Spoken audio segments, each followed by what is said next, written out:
Okay, we're live now. Yes, my excuse. It's not even an excuse, because, like, it's valid. For Arya, daylight savings has happened. For me, daylight savings doesn't happen. And for So, Europe, it I doesn't said, happen for another couple weeks. So, I said in Discord about, like, an hour and a half ago, I think. Yeah, might be a tad late, but I'll just lose sleep to compensate. And then I started the call at 9:54 p.m. my time here, which was 1 minute early. Which is a minute early than we normally do. However, Arya is now an hour away from normal, which means that stream starts an hour earlier on like a global time frame. Yeah, because America, at least America, does daylight savings the second Sunday of March, and like Europe does it like the last Sunday of March, and Japan doesn't. Like when you sent me that message, I actually spent a full like 4 or 5 minutes trying to figure out what the fuck you meant, because like I'm on time still. And I was like, oh right, I'm like an hour late, aren't I? Yeah, I've been sitting there for 45 minutes like, I didn't think that's what he meant.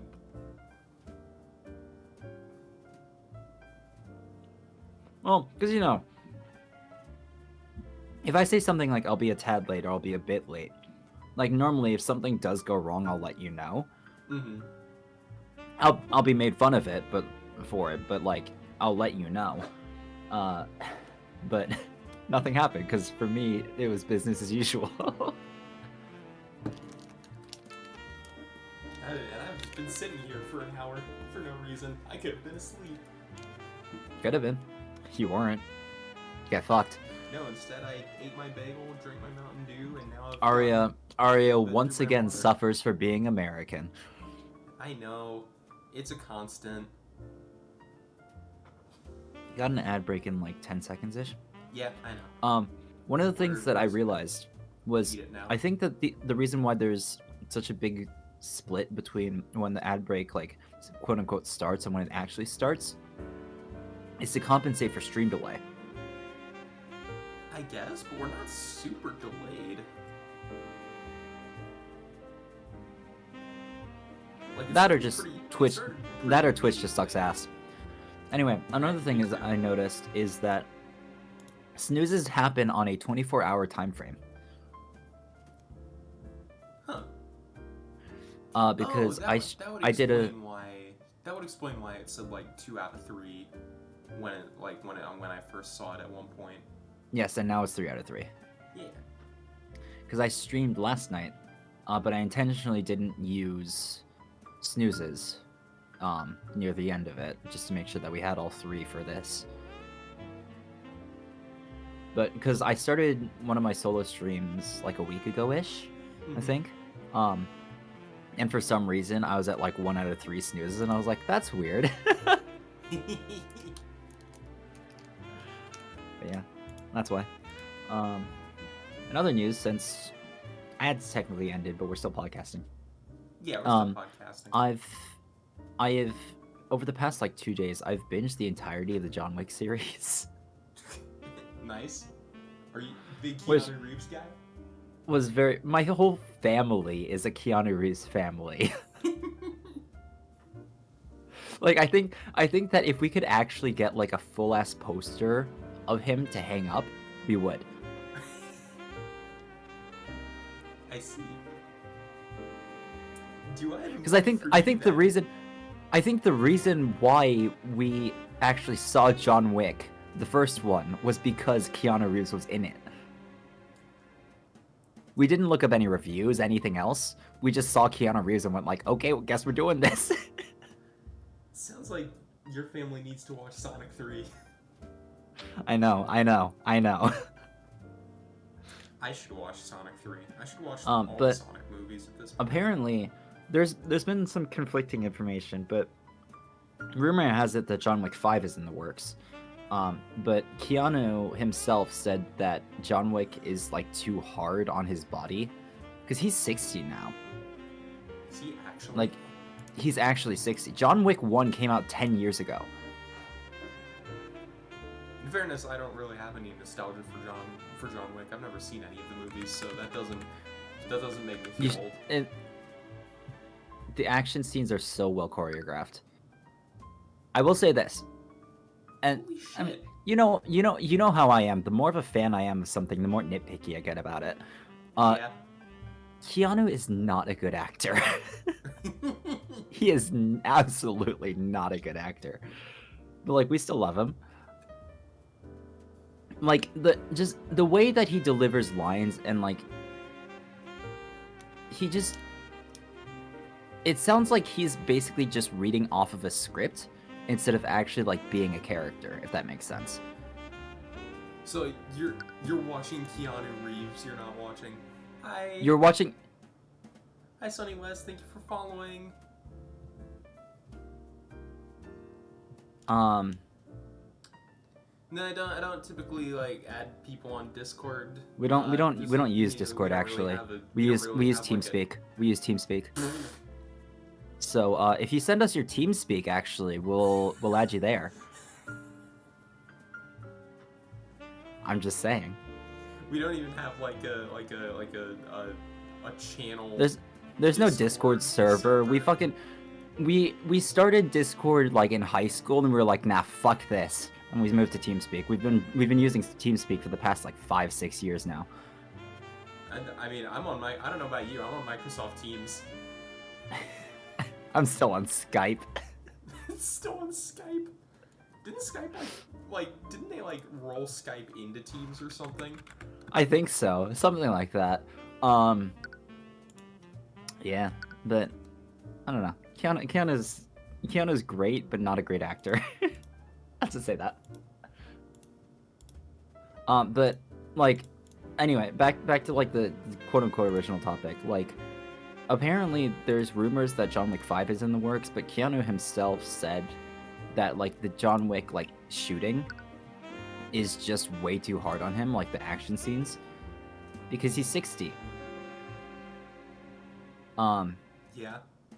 And if you watch any of the John Wicks, like, you will notice that the choreography for any of them is not what a 60-year-old can normally pull off. Yeah, John Wick 1 came out in 2014, I want to say. I can't believe. Yeah, it was 2014. Keanu Reeves is as old as my dad. 1964. Yeah. Yeah, John Wick Chapter 5 has been leaked.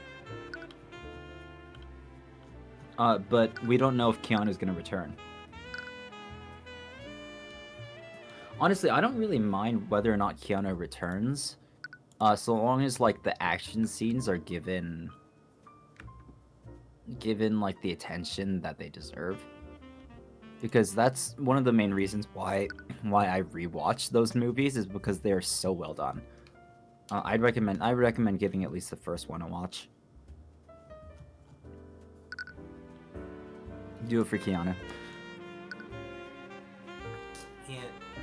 Okay, I'm very unfamiliar with Keanu Reeves' game. I'm very unfamiliar with his earlier career. Like, he did Matrix. Yeah, but even before that, he was Ted in Bill and Ted. Yes, he was. That's just so outside the role I see him in now. I mean, yeah, because he's an action star, right? Yeah, and his first like big role was in a comedy. Mm-hmm. As a wholesome dude bro, Theodore Logan.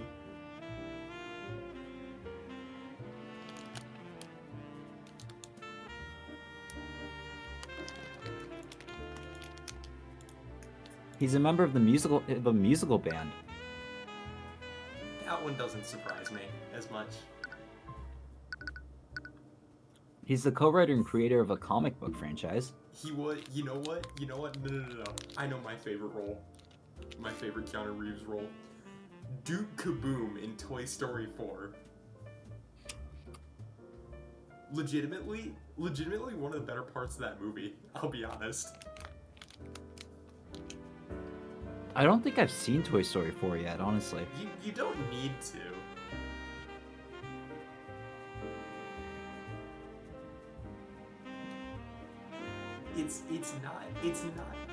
It's not great. The animation, beautiful. The actual movie, eh. It seems he is a known philanthropist. Keanu, yeah. Yeah.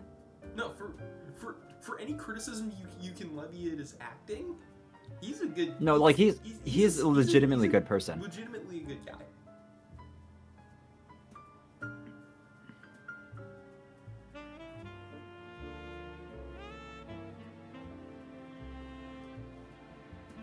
I like how I said apparently, like I didn't know it.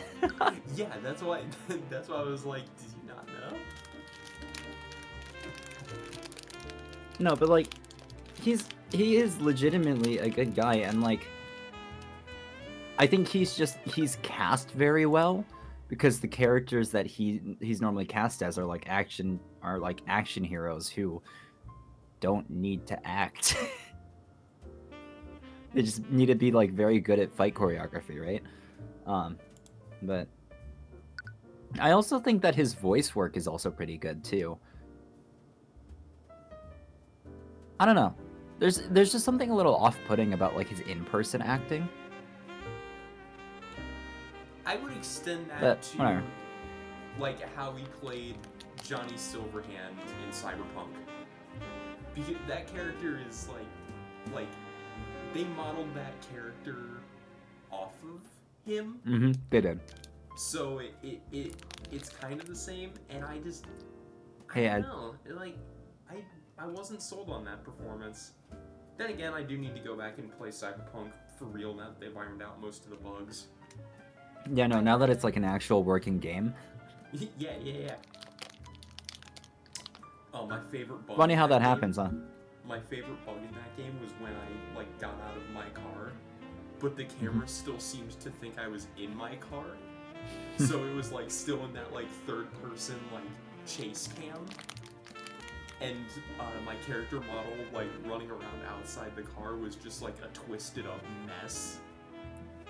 I was able to run around. Like a fucking Scarlet Violet type bug. Yeah, and I just ran around until the game crashed.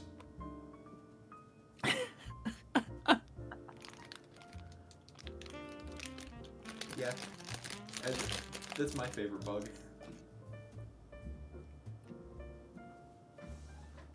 Anyway, how are you doing today, Ed? How's it been? Do you also observe daylight savings?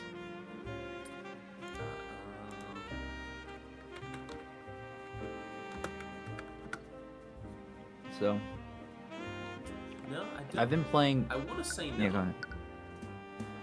I've been playing more Elin recently. ELIN. It's that game I told you about. The sandbox open world roguelike.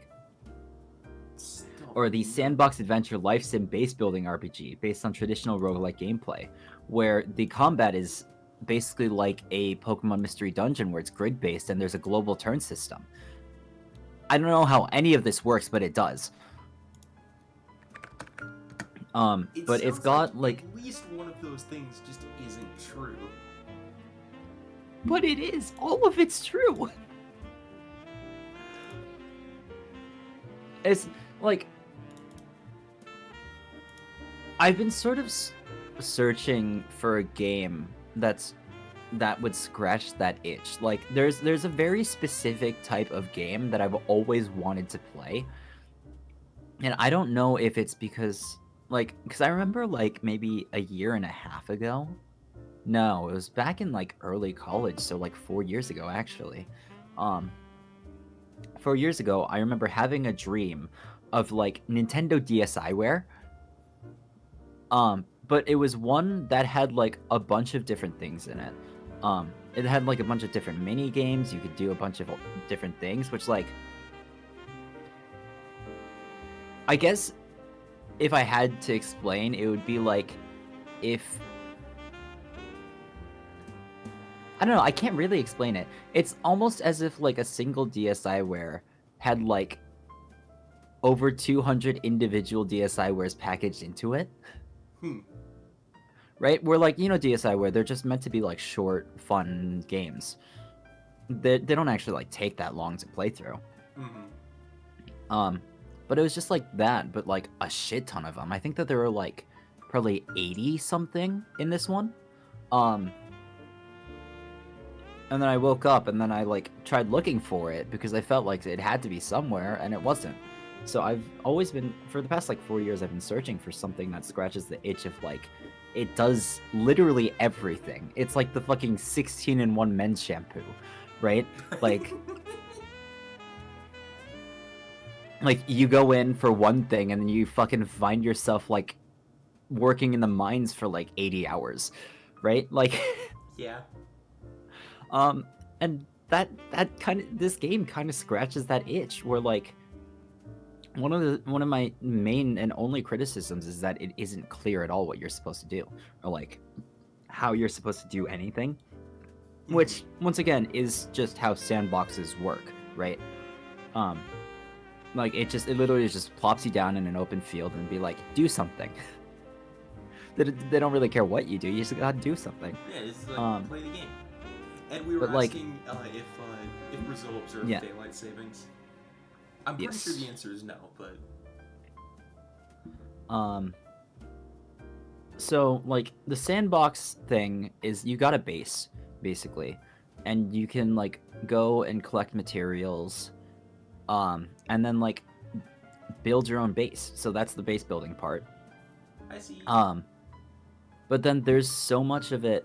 Hey Seek, I'm gushing about a game right now that's scratched this like really niche itch, this really niche gaming itch that I've always had.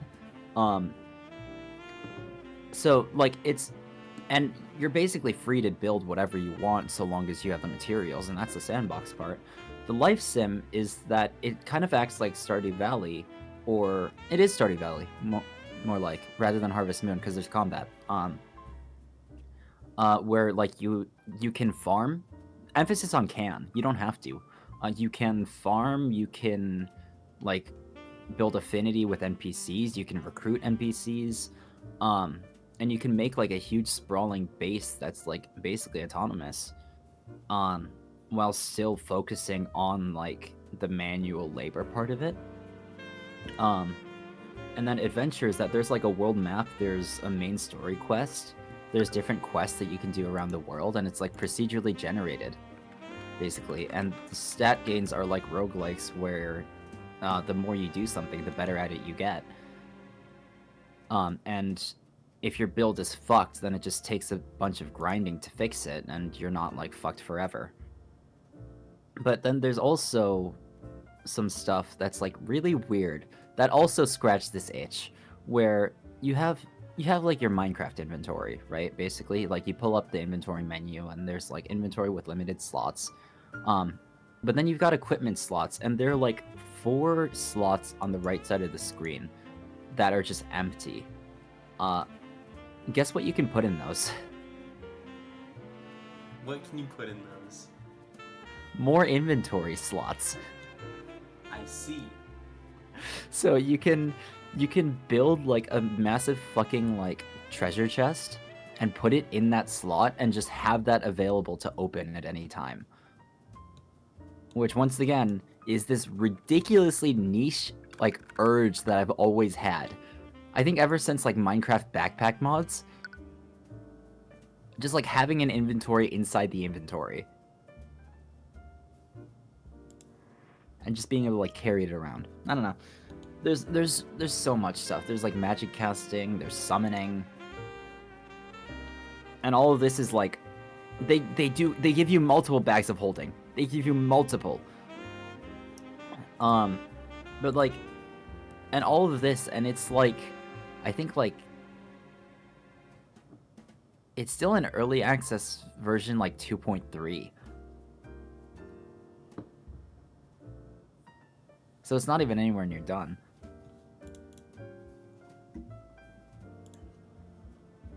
Anyway, the game has a demo, so I would recommend, highly recommend you check it out.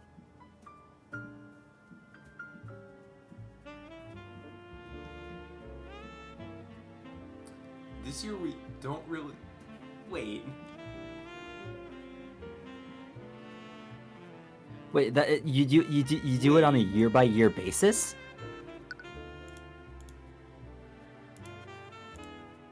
Well, now I've got to look it up. You better.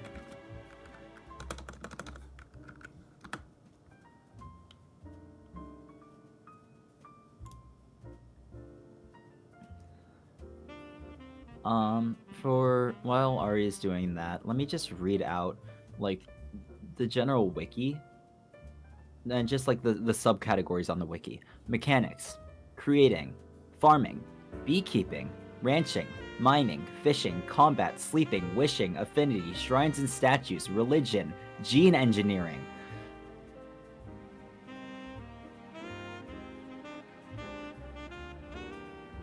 Interesting. But like, what do you mean you don't really know this year? Like, is it like fucking Groundhog Day? You fucking pull a random like rabbit out of the ground, and whether it fucking faces north or south is whether or not you have daylight savings.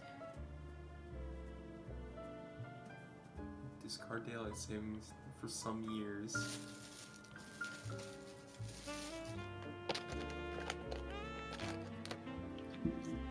All the GMOs in your sandbox game.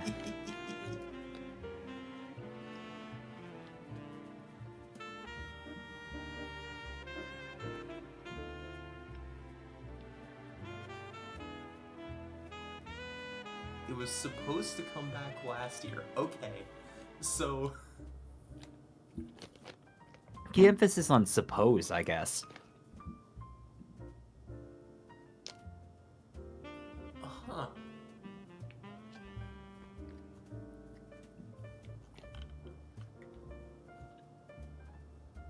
And it looks like even like as recently as like 1987, 1988, it was like regionalized.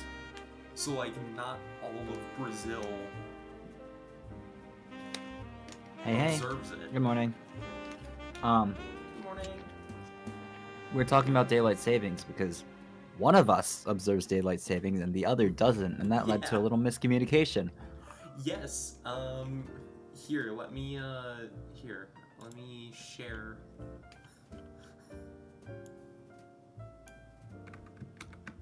I posted this. Summon when Brazil was mentioned. I posted this about 20 minutes after stream would have normally started for me. It's a fucking story in 2 parts is what it is. And then I posted this about 25 minutes later. So, you know.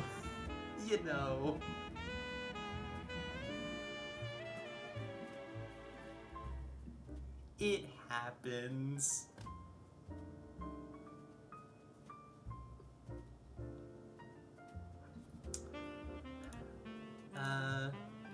What do you think? 25 minutes of podcasting good for the day? You know, aside from the podcast we'll do mid-game as usual. Good enough.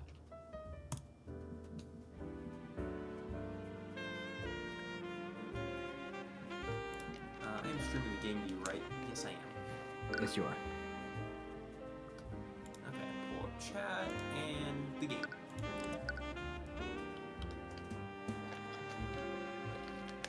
Ignore that my food still isn't finished. I started eating beef jerky. Hold on. Okay, finish your beef jerky.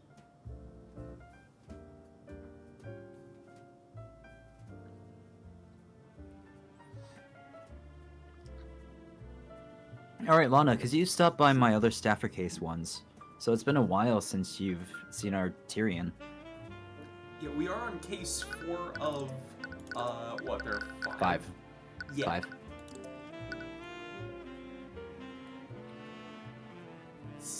Oh, okay. So, no clue.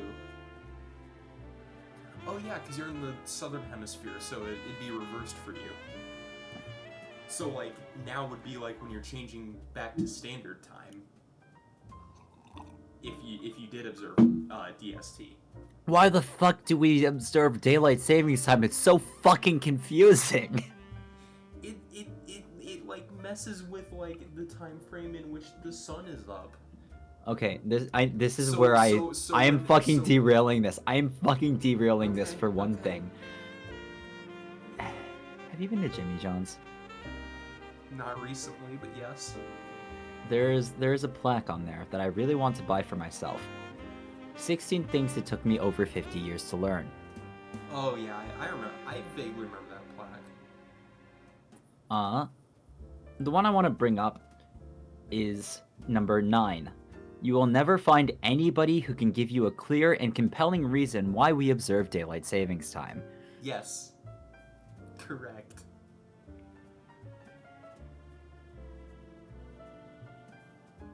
Anyway, but yeah, it's like what to do with the sun's up. So in the southern hemisphere, when the days are getting shorter, yeah, it wasn't effective in over 20 years. Yeah, no one. I can't think of a single person I know who's just like Who actually benefits from it, yeah. I'm super in favor of daylight savings time. There's no one I know that's like that. I mean, anyone that is subsequently buried by me, so. It's like, No. oh yeah, that's a person I know I shouldn't associate with. Oh no, I mean like physically. Oh, okay.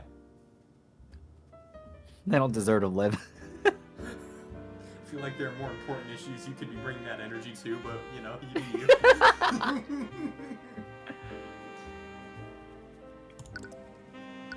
We all make mistakes in the heat of passion, Jimbo. Anyway, where the fuck were we? It's been been a week. We were with Hold on. On Lana's end, game audio is drowning out Arya's mic audio and feedback. I am being a little quiet today because Not for me, I suppose. I guess that I am just better. I did turn down the game audio a little bit. I am just better. What can I say? I'm just better. I guess what I can do. Anyway, it's been 3 Stafford case cases for me, so I legitimately don't remember what's happening anymore. Hi, Cake. Okay, so we're with the dog. And, we're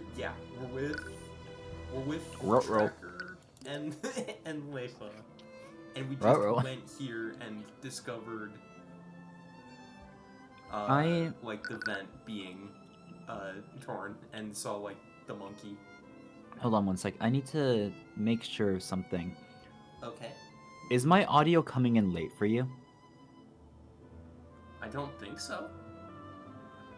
Because your responses have consistently been like 1.5 seconds behind me saying something. Really? Yes. I don't know, that seemed pretty immediate to me. I guess I'll pull up the stream. The response. Oh, like on stream? I don't know. Wait,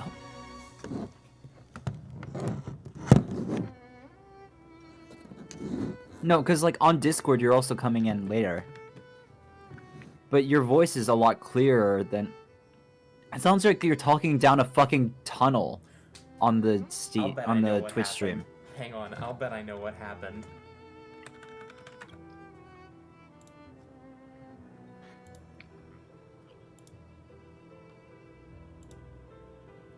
Did your mic fucking set to a different thing on OBS? It's set on my system. You know what I'm talking through right now? What are you talking through right now? My fucking DualSense.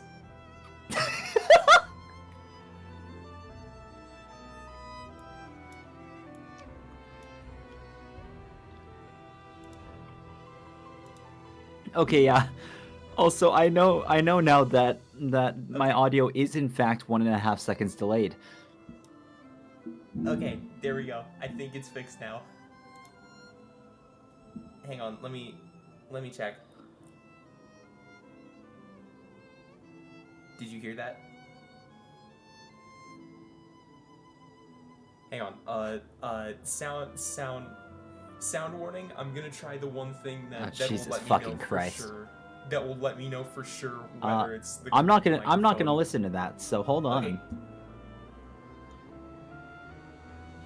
Okay. Okay. Yep. That's the right one. I think it's the right one. That or your DualSense has a really fucking good mic. I mean, in fairness, it is sitting like a good, like, couple feet away from me, so it is decently good. You still sound pretty distant though. I am talking quieter than normal, unless it. No, because on Discord you're coming through at full volume. Okay. So have you switched Streamlabs's mic? Because it might still be set to your DualSense. I don't think so. Device. Here, I guess I'll just manually set it to my headphones. Physically. Is that? I'm the emotionally distant one. I mean, this is the only one that. Ooh. Okay. This is coming through real clear.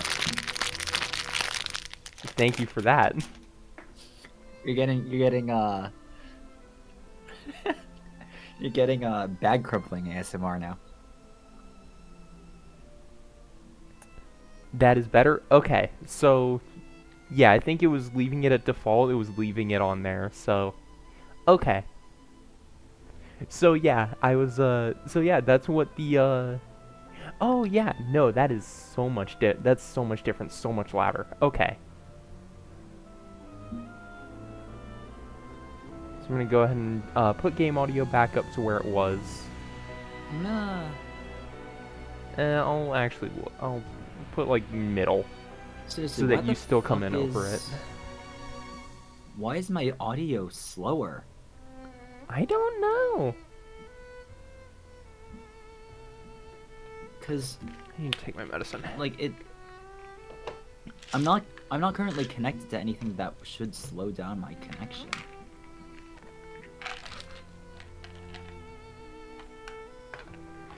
And just in case, I'll like close out of all my tabs and shit. But... It's my first stream, guys. It's our first stream.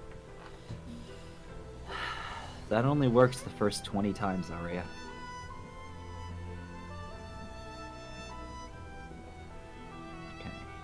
Okay. It works forever. It just gets funnier the more experience you have. Sure. Joke is funnier the more times you tell it.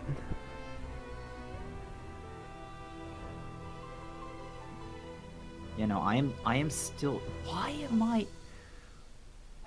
Are you? No, fuck it. Last case resort. Update Discord. Okay. See you back here in a second.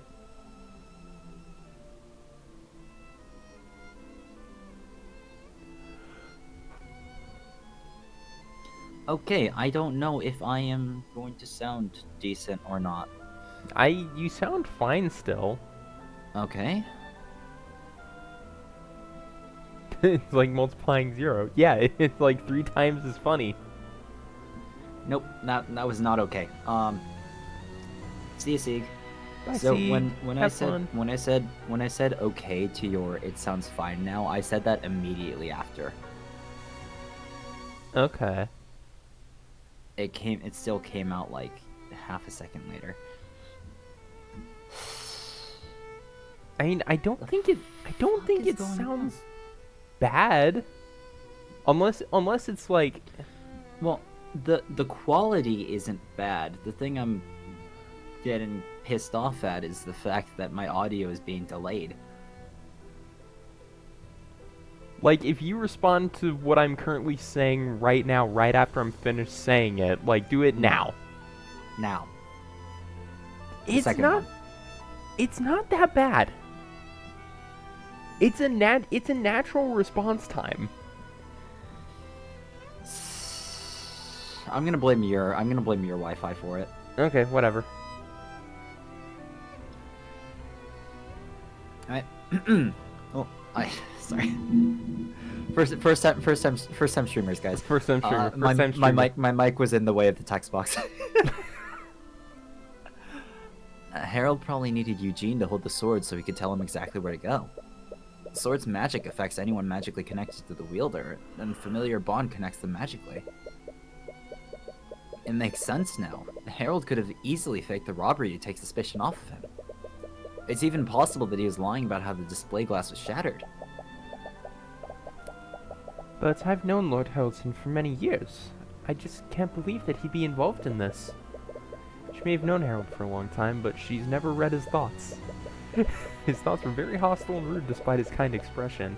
He's very good at hiding what he's truly feeling. And Beatrice. There's no way she'd participate in a plan like this. Look, Lifa, I know you don't want to suspect your sister, but... It's not that. Beatrice would never trust did you have anyone a if we worked fucking together stroke? like this. Did you have a fucking stroke?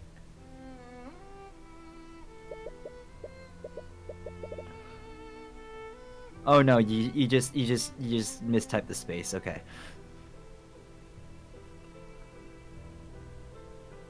But she's completely blind. She wouldn't have much of a choice. Even so, she's not the type of person to trust her accomplice to stay quiet. Oh, so...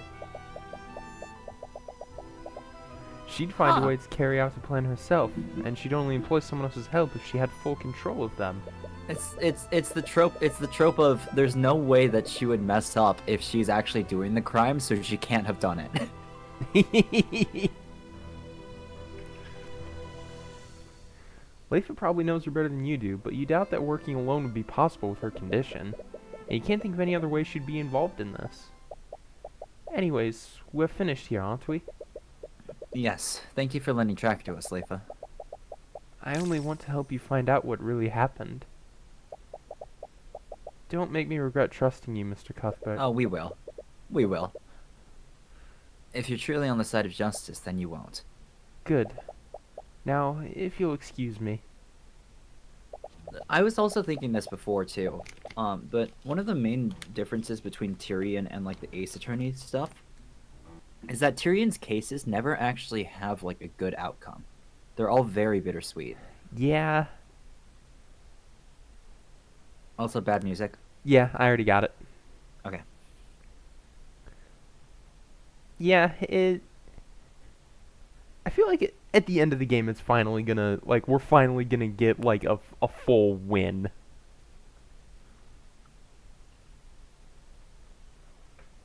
I still kind of doubt that, though. I hope we get a full win. I hope we can end like, the game with an actual win. The Bellwether case, like, ended with a full win. But it also ended with everyone getting laid off. Yeah. No, that's not a full win. But, like, we did everything we wanted. But everyone still got laid off. Sorry, choked on a piece of beef jerky. Good. Choke. Jesus. But no, like, because we locked the criminal behind bars. Right, we got Wallace acquitted. Like, compared to the Drakegan case, like, that was actually exactly how we wanted things to go. It's just that, like, we didn't after effects we didn't put were out Von of our Sanctus control. behind bars though. He escaped justice. No, that's what I mean. That's what I mean. Yeah. With the Bellwether case, we actually got what we wanted out of it. We got the not guilty verdict, and we also put the criminal behind bars. But there were a lot of lingering questions. Everyone got laid off, and you know, we didn't know if Wallace Nightgrave would be able to continue practicing his magic or not, because the headmaster That's what I mean, though. Yeah, I know that's what you mean. That's what I'm saying. I hope we get like that, like unequivocal win at like by the end of But the I feel like game. it's gonna be just another bellwether case. I mean, Well, I guess we'll have to see. I don't see this case ending in an unequivocal win.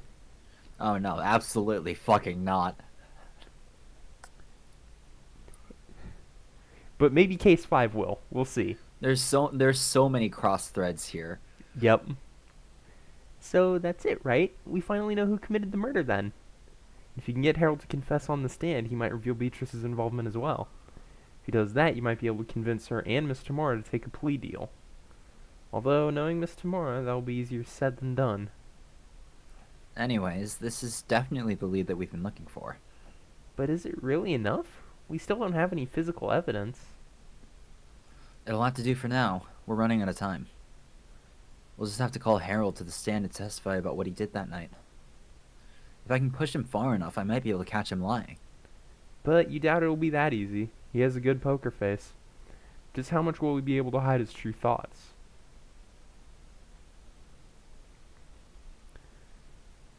I already gave my statement to the Inquisition. Is my testimony really necessary? Sorry, old-timer. My orders come straight from the prosecutor. We're going to need you on the stand today. I understand. I'll do what I can to help. His age is still question marks, by the way. That's Yeah. sus. I also like Man's probably like 1,580 years old. Yeah, the fucking monkey glasses push. I saw that too. Yeah, I saw that. Okay, cool. We made it to court. That was quick and easy. Stream's over, guys. We did it. We've beaten Tyrion and Cuthbert. Court is now resumed for the trial of Beatrice Frege. Let us review yesterday's proceedings. There is much debate over William Frege's inheritance.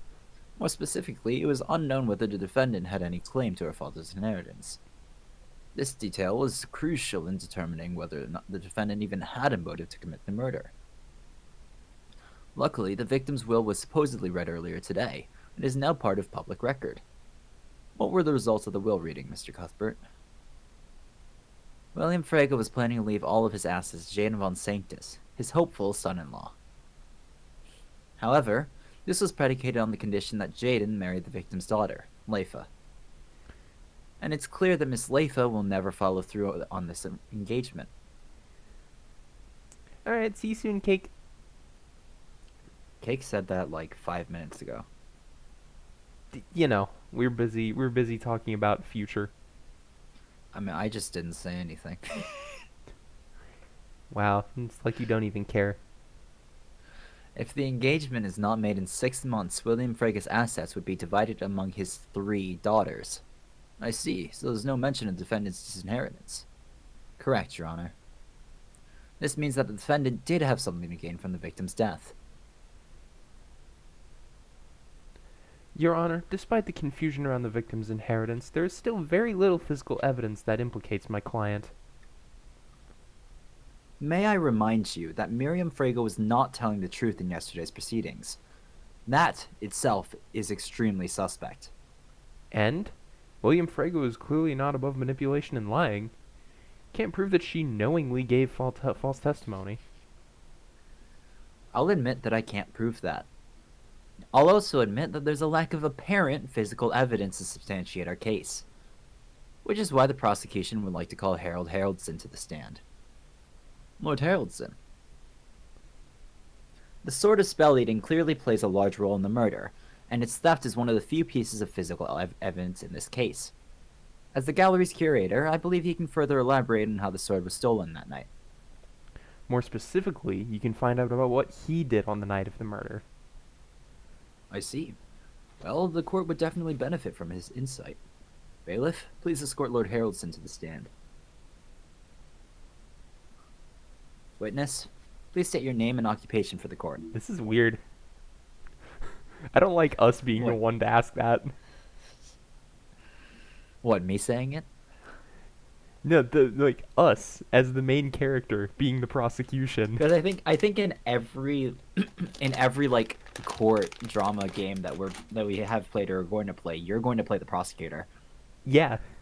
That's just how things worked out. I'm only gonna get one defense attorney. To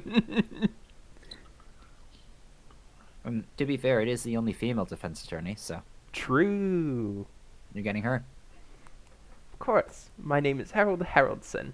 I'm the owner and curator of the Haroldson Hall of History, located in Homehereth. That's quite the alliterative occupation. Harold, could you please testify to the court about how you discovered that the sword of spell eating was stolen? If it will help. His monkey isn't there.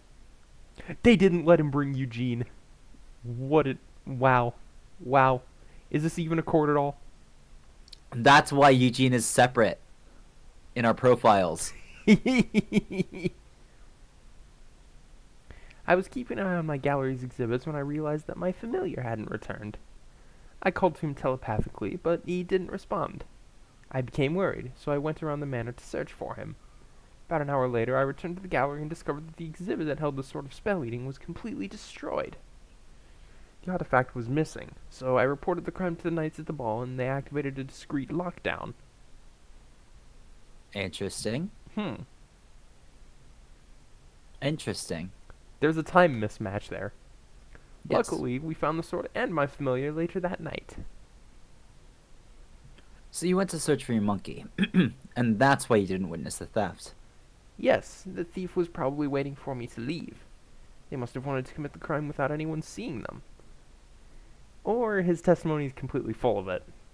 His search for Eugene must have been a cover that he's using to hide his actions that night. Okay. Sorry, cracking my back, and don't think anyone wants to hear that. Oh, okay. So how do you prove that? Wait, we're still... Yeah, she's not cross-examining. We're cross-examining. Just realized I forgot to turn game audio back on. Hey, how's it going? Here's the music, everybody. That's the last fucking time I'll trust you by thinking, hey, well, Arya's got it. No. She does not have it. No. As soon as court started, I was like, nah, like court audio's back up. Nah, Arya's got it. No, she did not have it. No. Her ass is not paying attention. Why am I paying more attention to you? I'm fucking eating gummies at the same time, and I'm paying more attention. I guess they're the fucking screaming gummies as last time. I guess we'll start by pressing statement 2 because... Yeah. I think so. I think we should probably press statements 2 and 4. Yeah. Does he typically ignore you like that? And I'm guessing our, like, familial bond is going to be what the evidence we're using is. Anti-magic field, probably. Sometimes. He's a young boy, so he likes to have his privacy. He's 20 years old. Young. Well... Arya, let me say this. Well... You're a monkey. Are you old?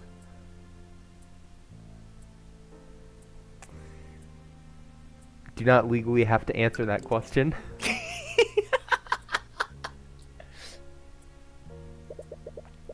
I try not to pry, but I was wary of what would happen if a noble or knight came across him. Usually knows not to bother people, but you never know what might happen. Search for him. Yeah, I'll press that. If I recall correctly, the glass was completely shattered. This is despite the presence of several abjuration spells that protected it.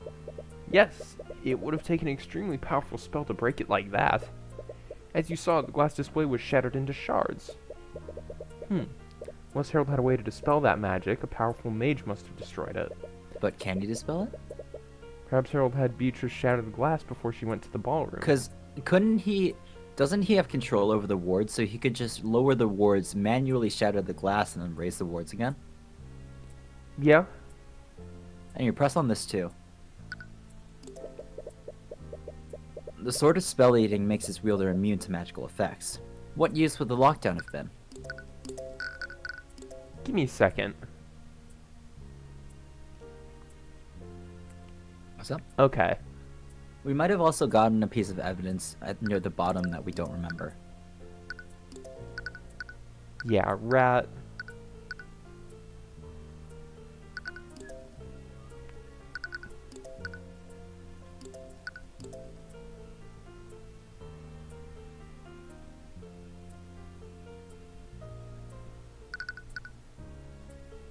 Armbands of intellect were all stolen. Holding armbands wasn't shattered. Armbands were replaced with a very convincing replica. Oh yeah, the armbands of intellect are still missing. Which I think we theorized was on Beatrice's familiar. Yeah, her invisible familiar.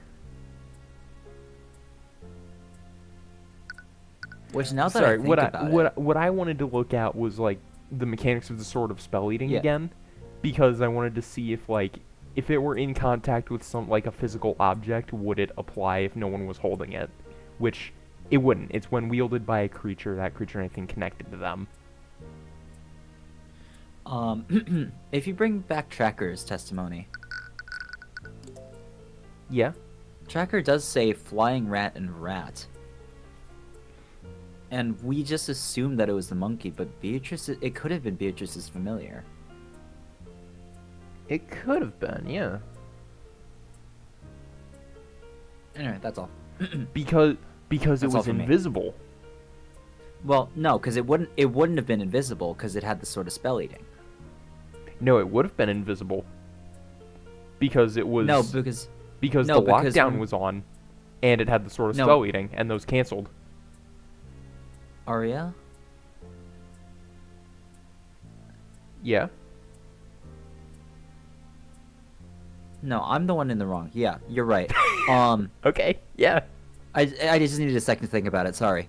But that still doesn't. Wait, yeah, because Tracker said. Remember, Tracker said in his testimony, this isn't on the evidence. But remember, Tracker said, "I could see the rat now, so I Yeah. barked at it." Yeah. That's what I was referencing. Yeah. Yeah. I think it's Beatrice's familiar. Yep.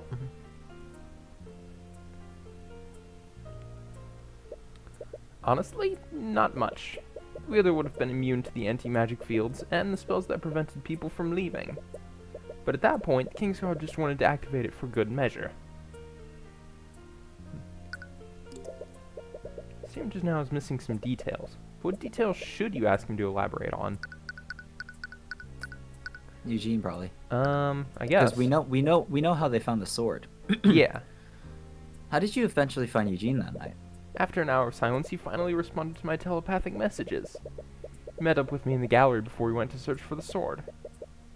So this would have been after the theft was reported. Yes. We'd have had to pick up Eugene after he murdered Lord Frege. This would be the alibi they're using to account for the time that no one could see Eugene. Or it wasn't Eugene. Or it wasn't Eugene. We'll Anyways, see. this detail could be extremely important. Please add it to your testimony, witness. Harold. Yes, of course, Harold. Says that he went around the manor to look for Eugene. Do you think he's telling the truth? Maybe, but his so-called search for Eugene gave him a good excuse not to be seen by anyone. It's a decent alibi, if not without its flaws. Just need to poke some holes in that alibi.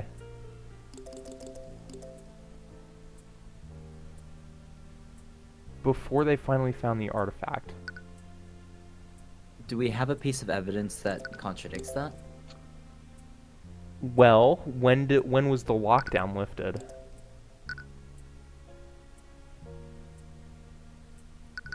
Do we have anything that How long does anti-magic field last? Duration indefinitely? indefinite. Alright, keep looking at our clues then. Because I'm pretty sure we'd have something. Not the inheritance, not the engagement. Intellect.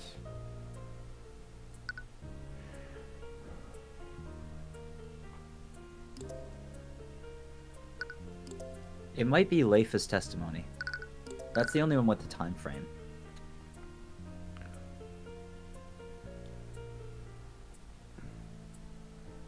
Sort of spell eating a little after 1 a.m. If not, then it would be, we would have to press the statement again and get the other one. Because I don't think there's any, like, overt contradictions here. No. Hour My trick later, question is sort of spell eating. crap. Okay. So we know then that this must have Sorry, been... I'll be right back. Okay. So I'm just going to keep talking through it. So we know... Okay, from Leif's testimony, she told him about the theft of sort of spell eating a little after 1 a.m. So meaning the theft is probably happened around 1 a.m. then?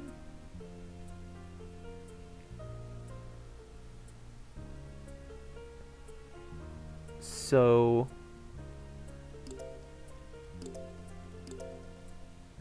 Eugene was missing by about midnight. An hour later, around 1 a.m., the theft was reported, and the anti-magic field came up. So, I guess... pressing this kind of like, oh yeah, he just didn't respond. Like, my initial thought is like, that might be...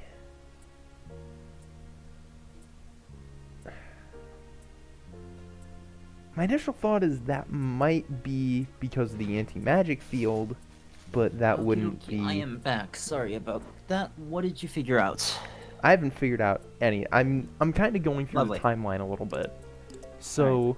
Do we want to press on the other and get the other statement? We could, but I'm just kind of thinking There through could the be a timeline. contradiction there, too. So... Like, if he found it in a place anywhere other than Beatrice's room, for example.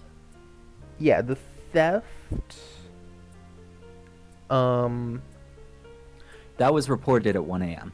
Yes, it was reported around 1 a.m., meaning he started searching for Eugene around midnight. So it was somewhere in that midnight to 1 a.m. range that it was stolen. If he's telling the truth. If he's telling the truth. I'm trying to figure out the timeline and see if that matches up.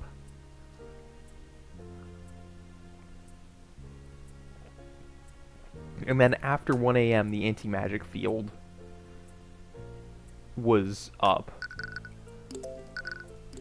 And I don't know how long... I think we just press again and get the other statement. Before they found the artifact. See, just now is missing some details. What do you... I guess... Yeah, see with the other The one. sword. How did you eventually find the sword of spell eating? The King's got nice slowly and carefully checked each room in the manor. After about an hour, he finally found the artifact under the bed in the defendant's room. That must be where Tracker hides the sticks that he finds. Now that you think about it, he's probably the one who stole Celeste's sword in the first place. Anyways, this detail could be extremely important. Please add it to your testimony, witness. Harold. Yes, of course, Harold. Okay.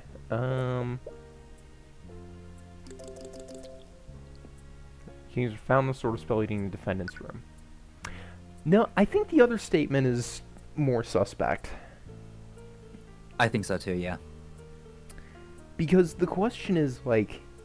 Because this isn't any contradiction to either his statement or... the established facts. Yeah. So, let's get the other one back. Yes.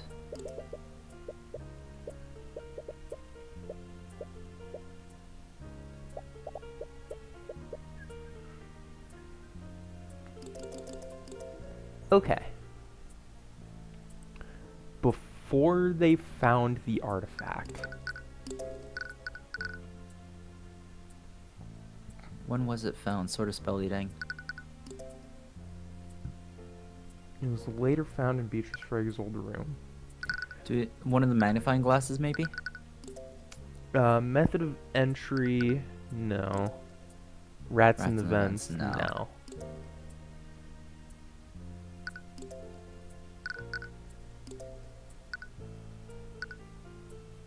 Died at 3:12 a.m. That still leaves an hour or two open from when Yes. his date of death and when Eugene met up with Harold. What happened? What's the other one with his face? The other evidence with the man's face? The inheritance. His inheritance. Okay, never Yeah. mind. I think we just want to press at some other suspicious statements. I suppose. Are you referring to Eugene? Eugene? Eugene Haroldson, Your Honor. It's the name of the witness's familiar. Yes, Eugene is a spry orangutan monkey. He helps me with my day-to-day.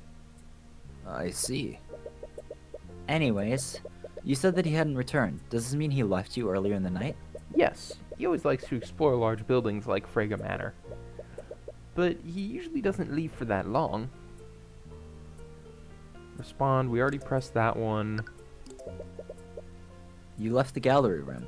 Yes, as I said, I was worried that something had happened to Eugene. Where did you go during your search?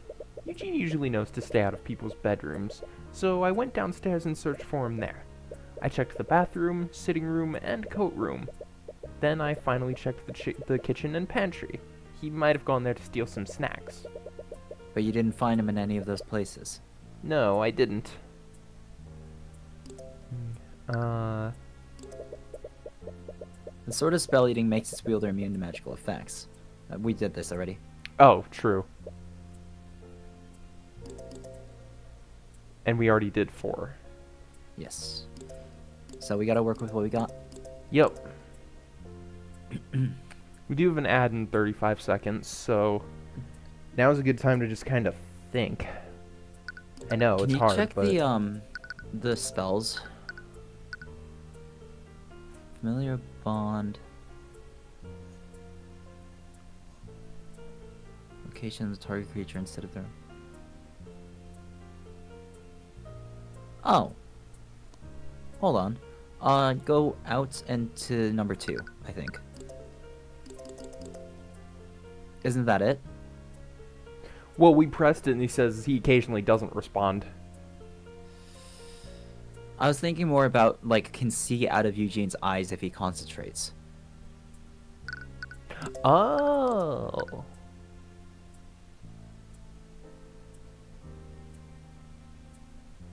Can also cast spells from the location of target creature instead of their own. This is how invisibility would work. Okay. By the way.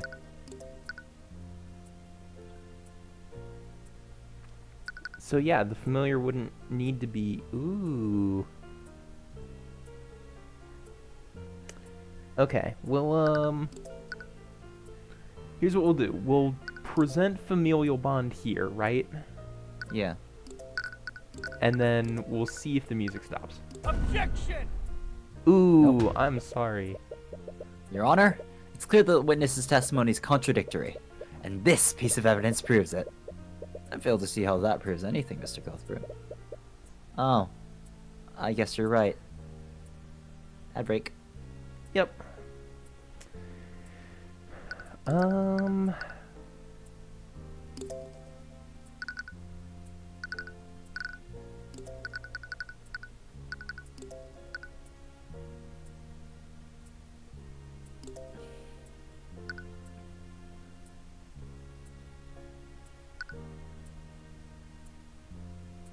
Hmm.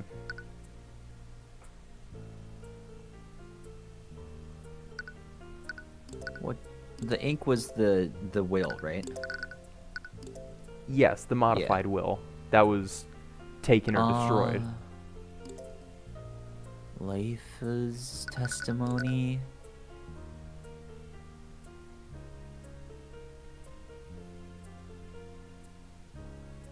No. Wait, hold Okay. up. Okay, sorry. Can you go through Harold's testimony one more time? In order. Sure. Keeping an eye on galleries, he realized familiar hadn't returned. Called telepathically, didn't respond. Became worried, went around the manor to search. About an hour later, returned to the gallery, discovered the exhibit, and held sort of spell eating was destroyed. Artifact was missing, reported the crime. They activated a lockdown. And Eugene finally responded. Oh! We're idiots! Present the anti-magic field. Or lockdown. He couldn't have responded. The anti-magic field was up. Yeah, that occurred to me. We're dumb. That did occur to me. But it was like, I didn't know what to present there. Because I was looking for something that would have proven that the anti-magic field was still up. But we knew that it was up because he just said it in number 5. True. You're absolutely right. Yep, this one. Objection! Harold, you found Eugene before you went to search for the sword of spell eating. This would mean that happened while the lockdown was still active. Am I correct? Yes, as much as I was worried about the artifact, Eugene's safety was far more important. That's the thing, Harold. You said that after an hour of silence you finally received a telepathic message back from Eugene. What? So that leaves one question. How did you communicate with Eugene telepathically? If you were both within an anti-magic field. What? Harold, in response to the theft, the Kingsguard activated the lockdown system to prevent anyone from leaving. That same lockdown system would have placed an anti-magic field over every inch of that manor. That field should have suppressed the telepathic abilities given to you by familial bond. You wouldn't have been able to speak with Eugene at all. Mr. Cuthbert, are you accusing the witness of lying in his testimony? Please, Cuthbert is blowing this entire thing out of proportion. Anti-magic field is a resource-intensive spell. You can't assume that they managed to cover every inch of the manor, especially the areas that would only be accessible to a small animal. Miss Mora, let's assume that Eugene managed to reach some sort of blind spot in the lockdown system. The magical telepathy granted by familial bond connects 2 people. Even if Eugene wasn't affected by an anti-magic field, Harold would be. That's very true. So how did I hear him that night? There's only one answer that makes sense, Harold. You did hear Eugene telepathically, because Eugene was wielding the sword of spell eating. What? I'm sorry, Mr. Cuthbert, but are you saying that the sword of spell eating was stolen by the witness's pet monkey? I am, Your Honor. It's the only way the witness's testimony makes sense. She doesn't have a rebuttal. You should push this while you still have a chance. Harold Harrodson, you were the one who stole the sword of spell eating, weren't you? And what reason would I have to steal something that already belongs to me? It was to take suspicion off of you, because you were the one who had William Frege killed. You staged a robbery and used the sword of spell eating to make Eugene invisible. Then you sent him through the manor's ventilation system. Also, you could have him murder William Frege in his study. Ah, but he doesn't have invisibility in his compendium, does he? No. I think part of the issue is Tyrion's accusing someone else of the murder. That's why Tamora's not saying anything, and while she's not... because he's doing her job for him. Yeah. Well done, Cuthbert. I suppose you can't stop yourself from pursuing a lying witness. Welcome back. Hi, Lana. It's what I do best, Miss Tamora. Of course. Witness, do you have anything to say in your defense? It's quite obvious, but I completely refute the prosecution's allegations. He's misguided, but he's just doing his job. You're expecting his thoughts to be hostile like before. Then, do you also refute your statement about Eugene telepathically speaking with you? I know better than to lie on the stand to try to save myself. I can't explain Wow, someone who how it actually happened. isn't committing perjury this time. Yeah, but I stand behind my testimony. Eugene did telepathically contact We're all me for during we're the all for lockdown. stupid thoughts. But how did he do it? Wait, so he doesn't know how that telepathic communication happened? Downstairs in the...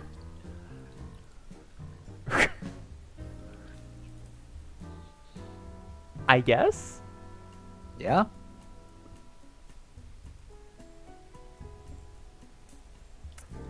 Well, I mean, but how does that work? It's all just like a flat map, right? Not much has happened. We just basically accused Harold Haraldson of the murder, and that is exactly what And Tamora wants. he's surprisingly calm about it. He's very calm about it. Because yeah, if the Earth is flat, then everyone's up and down on the same plane. Don't ask me how winter works. Don't ask me how anything else works. Just trust me. I'm a reliable source. Winter. The Earth just has cold seasons. Yeah. There are times when the Earth gets colder, and there are times when the Earth gets warmer. That's why we have global warming, because the Earth just got warmer, and now it's gonna get colder. It's gonna be a period of global cooling. Look, don't ask me why certain places have different times for winter. Why the North is in summer and the South is in winter, and then vice versa later on. Don't worry about it. Just trust me. I'm a very reliable source. I've done my own research, okay? So wait, that does bring up a good question. How do flat earthers explain the sun?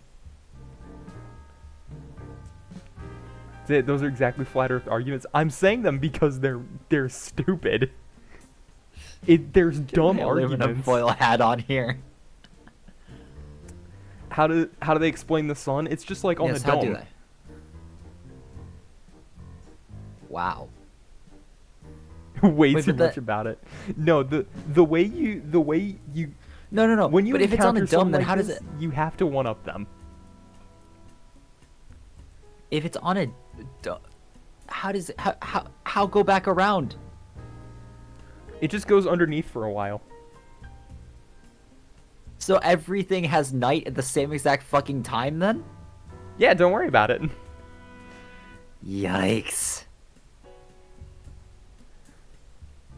It's a visibility. Draw distance. Yeah, draw distance. It's all simulation anyway.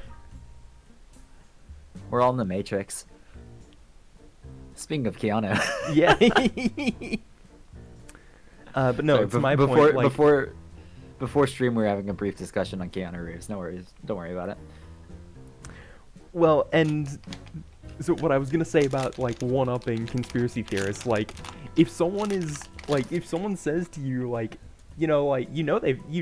moon landing was on a soundstage, right? They didn't actually land on the moon. You just need to look at them dead and go, "Oh, you're one of those people that believes in the moon, huh?"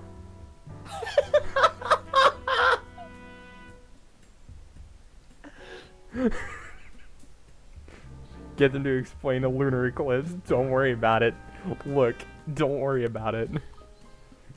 It's all, look, they just want you to think what they want you to think, okay? You've got to look past the veil, alright? I'm totally stealing that. Next time I see a flat earther, just be like, oh, you're one of the people that believes we exist, huh? Oh.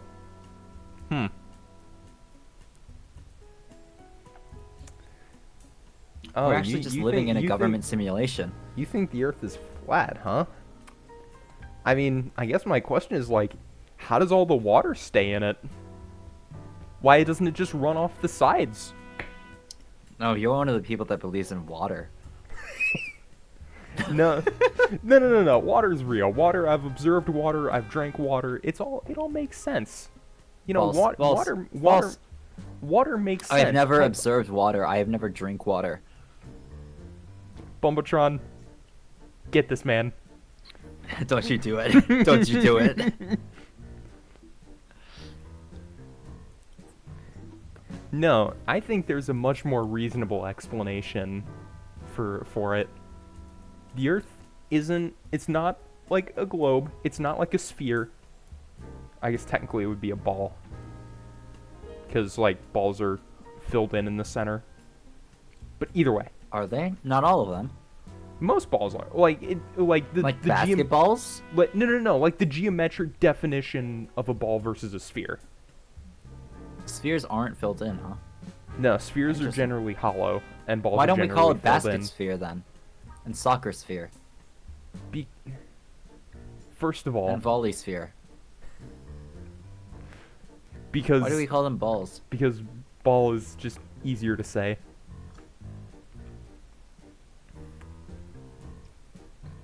But no. The reason the water doesn't run off or just like fall off because obviously it would.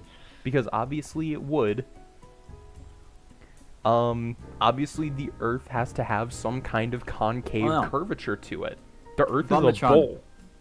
Bumbitron, you do know that people in Australia have ground harnesses, right? If you take those off, they just fall up. Can't believe you're one of the people who thinks like Australia's a thing. I don't think you. I don't think I ever said this to you, did I? Said what?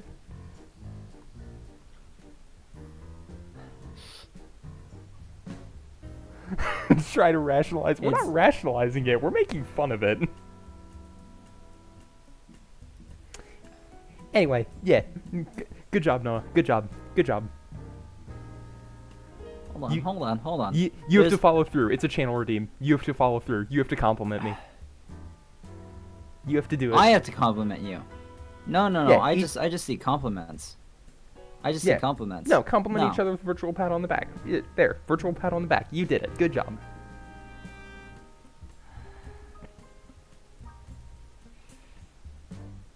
Pat me on the back, Noah. Do it. It's a channel point redeem. We have to follow through. I don't want to. It's a channel point redeem. You drink water even though you don't want to.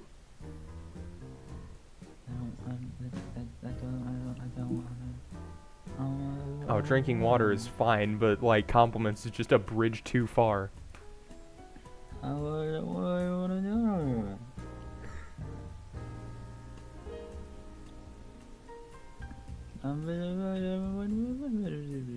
I need to call an ambulance for you?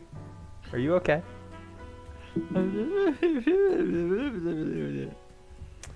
All right, good stream, guys. I'm gonna go because I think I think Noah's actually having a stroke, so he's gonna need to go to the hospital.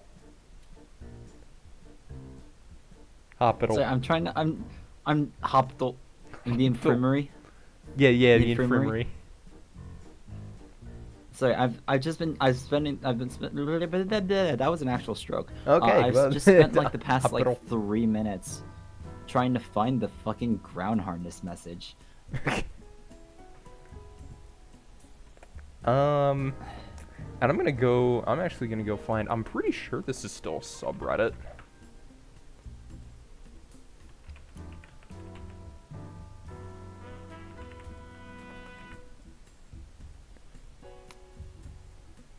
There it is.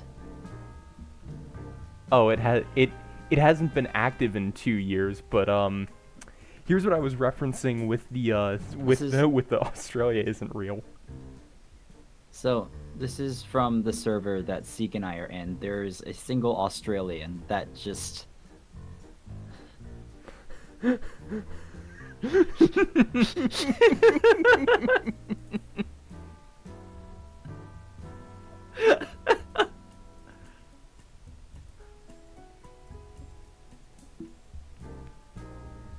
Lana, Yep, why do you ground do harness. this? Why do you do this to me?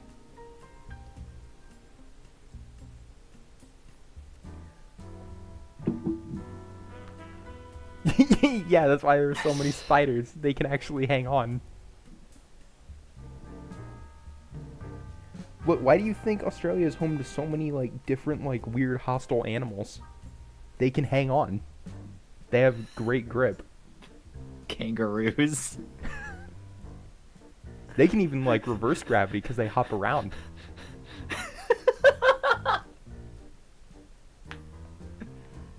Their hopping is actually just like spurts of reverse gravity. Yeah. Well, what do you think is in the pouch?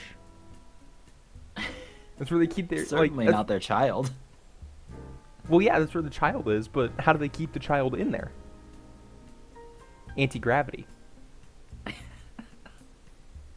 Because otherwise the child just has to hold on for dear life. Children aren't that strong. Must be at least this tall to ride. And then when they finally learn to control the anti-gravity for themselves, they can come out of the pouch and go their own way. This is how kangaroos work. Is that why? I'm an expert. Is that why Mega Kangaskhan never came back? Yeah. Expanding at a rapid velocity. I know. You come to the stream called Two Idiots for your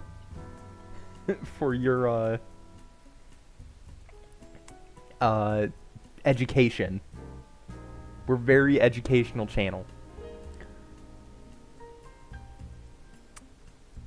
What are our thoughts on the Outback franchise? Oh boy. Through the US lens per usual. What are our thoughts?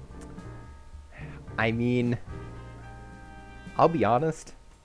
I don't think I've been to Outback in like a decade. It's maybe been more than a decade for me. Maybe more. The only real reference I've had to Outback recently is like during the college football postseason. They used to have the Outback Bowl, which was between like I think it was between of course it fucking goes back to sports with you. Yeah. Well, look, they draw a team from one conference and draw a team from another conference that are bowl eligible.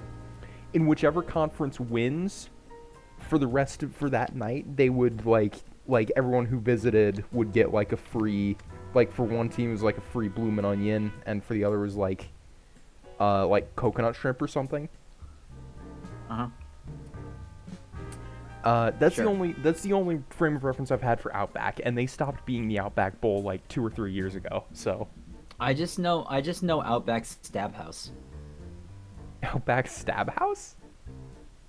This is from like this is from a podcast basically.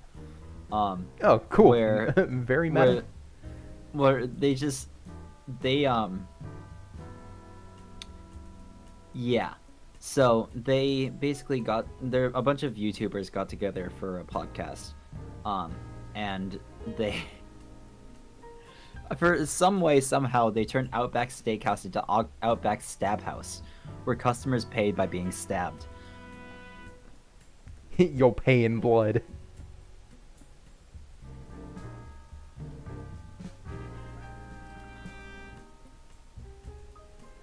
But yeah, those two are the really only like windows I've had, like my visit 10 plus years ago, and that are the only real reference I've had to Outback. I've never actually, I've met Australians before, obviously. But like I've never. I say obviously because I just talked about how I have an Australian friend. Never mind. But like, I don't know. I've never really interacted with them on like such a deep level that I like really got to know their country. I know there's a little bit about Australia. I know they're like they have a bit of a reputation, like from like the gaming lens. They're pretty quick to ban games with questionable content. Mm-hmm. That's Australian about the censorship only. is pretty bad. Yeah, I think like the one on that was like the most famous example, I guess, is like the first South Park game, where instead of like that was having banned like in various places, wasn't it? it was, but like Australia was like the most high profile one,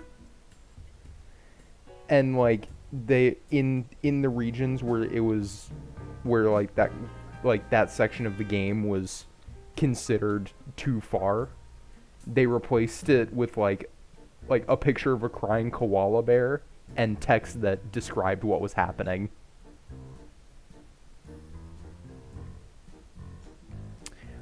Which, in fairness, those scenes are very gross, and I didn't want to watch them anyway.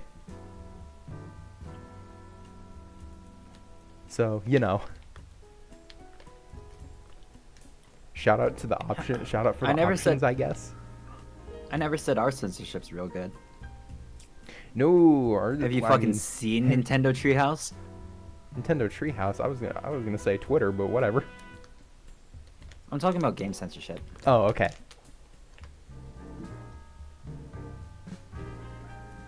And how fucking Nintendo Treehouse fucking butchered Fire Emblem Fates. They did it so fucking dirty. I don't know that story.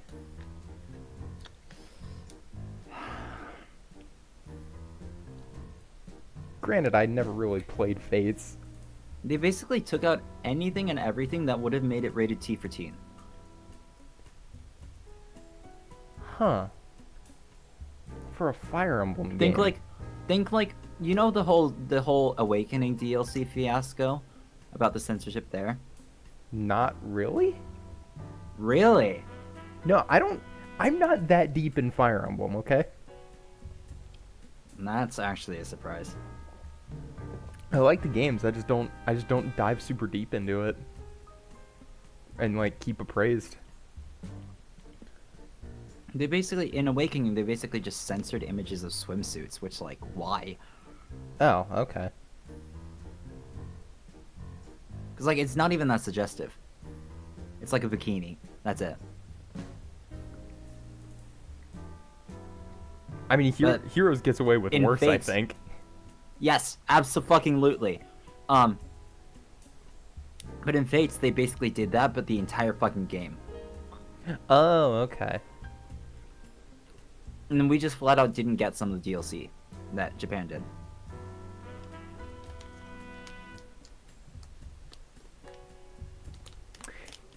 Yeah, I've heard very mixed things about Fates, to the point where it's like, yeah, no, I think I'm fine It's not carried by getting the that game. characters. It's carried by the characters, I'll say that. The actual plot and like the conceit of the different routes is dumb. Three Houses did it better.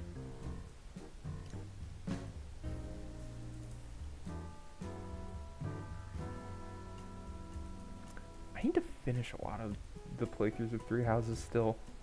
I've been saying that for years. It's never gonna happen. You should do that. I think I'm still like... I'm like 2 chapters away from the end of my 4th route. This is the run where I have Flynn as a brawler. Oh, If got you it. remember that. I remember that. For anyone not familiar with how fucked up that is, Flynn has like a 20% growth in strength, so every time she levels up, there's like a 20% chance that her strength increases by 1, as opposed to all of her other growths, which are at least like a 30%. And for some reason, despite being a magic user, for me, all of her level ups leveled up her strength. Which means that eventually I just had to reclass her as a brawler instead of a healer. And she absolutely fucking kills it, but still.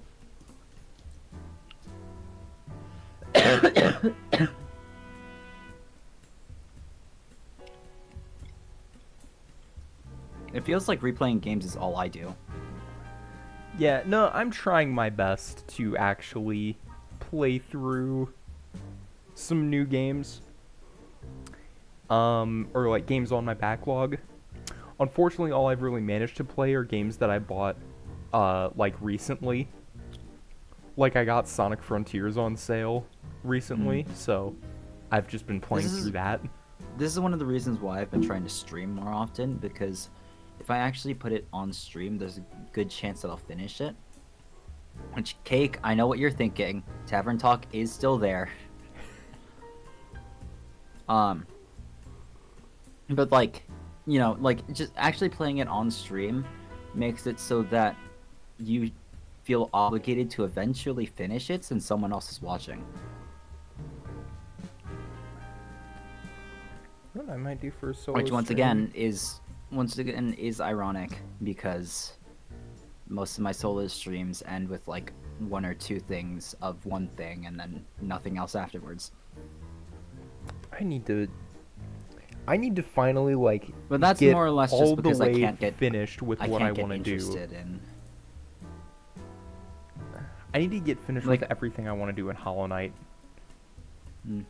Like I started .hack, I didn't really get into it, so that's why I stopped that.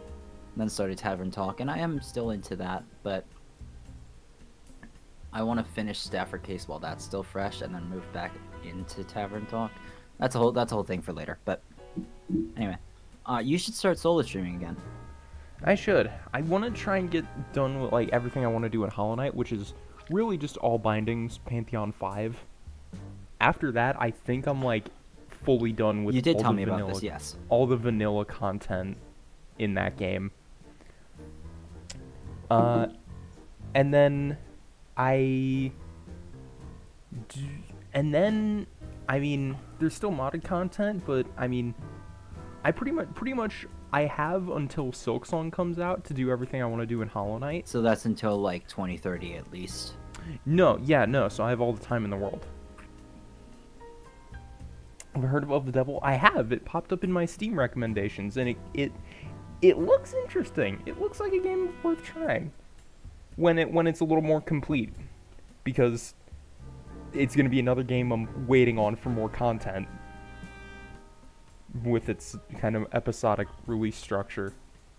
Yeah, it does look episodic. There was one that I wanted to recommend to you, Arya. We've totally just went off track, but this is fine too. It is called. Let me try and find it again. Sorry. Let me here. It's a very long name. I believe it's like Urban.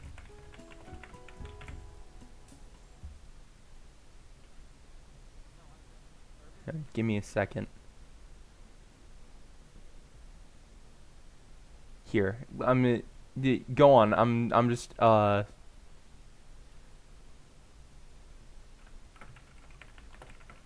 I'm working on something on stream real quick. Yeah.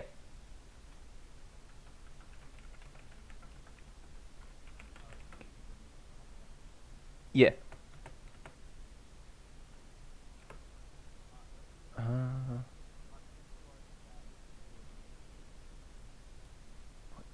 Center line. There we go.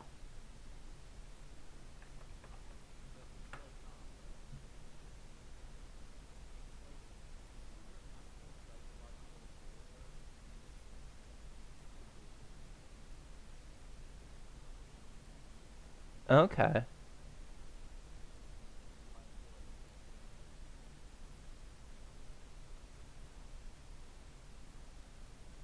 Yeah, sounds interesting.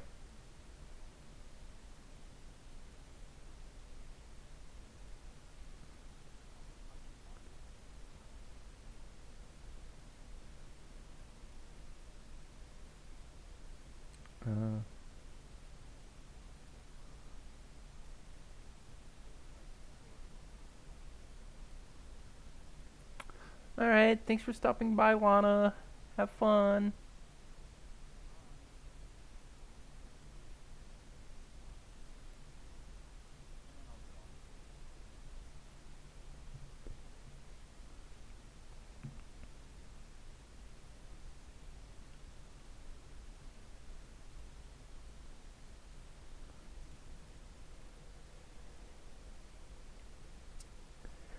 Okay. Oh. Okay, so fun thing, I didn't realize the audio sources hadn't been perfectly done there. So What I think happened? you've been muted for like the past couple minutes. No, that's fine. I wasn't really talking to. I was mostly talking to you. Oh, okay. Anyway, giving you recommendations for games. So it was stuff that I talked about in my solo stream. So. Oh, okay. Okay. Give me just a minute. You're gonna get muted again for a little bit, because I want to.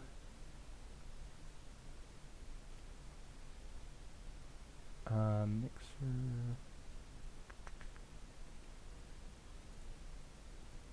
How do I add?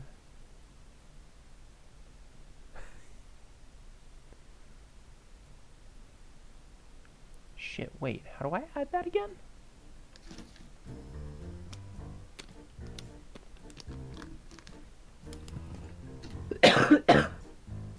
I forgot. I can hear you.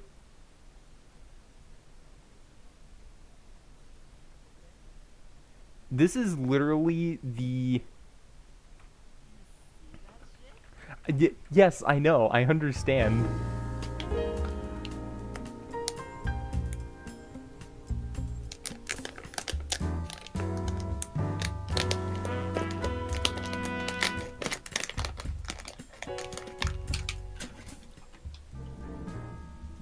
Okay, you're back.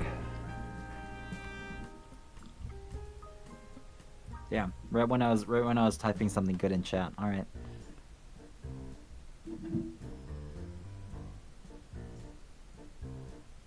Okay, and then I'll add... Anyway, thanks for Another dropping by, audio Lana, output. because I was probably muted when I said that. What did you forget, Ed? You forgore skull. I forgore.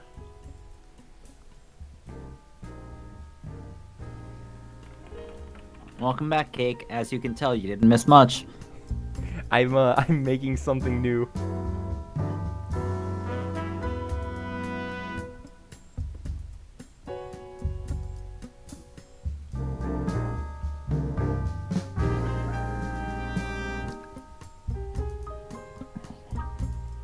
Wait, something's...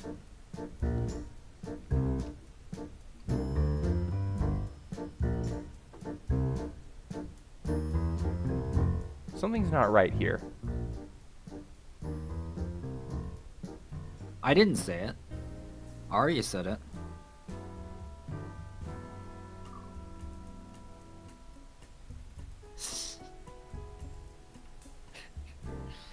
I forgore.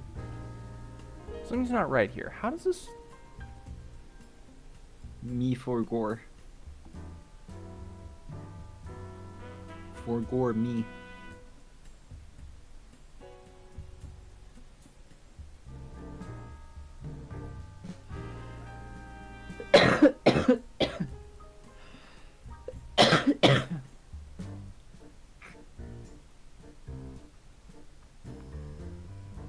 No, I've done this wrong. Okay, Arya bye, forgore. bye for a second, Noah.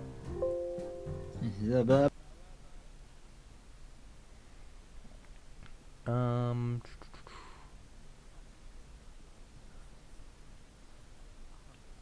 Oh, application audio. That's what I was looking for. But it's also like 11:40 at night, so I can't actually scream, which is unfortunate. Okay. And you're back, by the way. Okay. Damn. There we go. Perfect. So anyway, let's get on with the game. Okay, cool. Yeah, now that I've finished this, let's play. Let's play the game. Perhaps he overlooked it when he was playing the murder with Beatrice. And that's your position, Cuthbert? That the witness sent a monkey to murder William Frege? It may sound ridiculous, but it's the only thing that makes sense. Or do you have any evidence to refute that, Mr. Morrow? No, I fully and wholeheartedly agree with you, Cuthbert. Wait. Tyrion?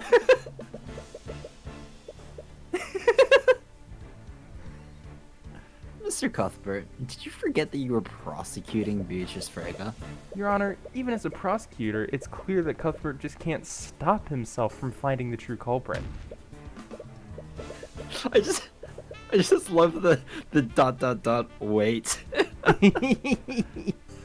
Wait, I also meant to say the defendant conspired with the witness to commit the crime. Oh, really? And do you have any proof of this conspiracy to commit? Oh, Of course you don't. But even so... But let's assume you did have evidence to prove your statement. If this was really a plot formed by my client and the witness, what will my client even contribute to this plan?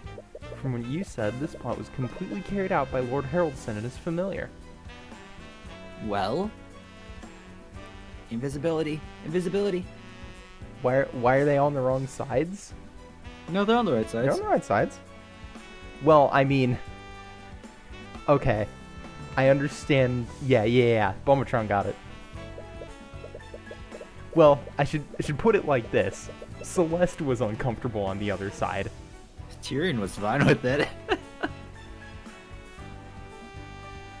The glass! He would have needed a powerful mage like the defendant to break the sword's display case and stage the robbery.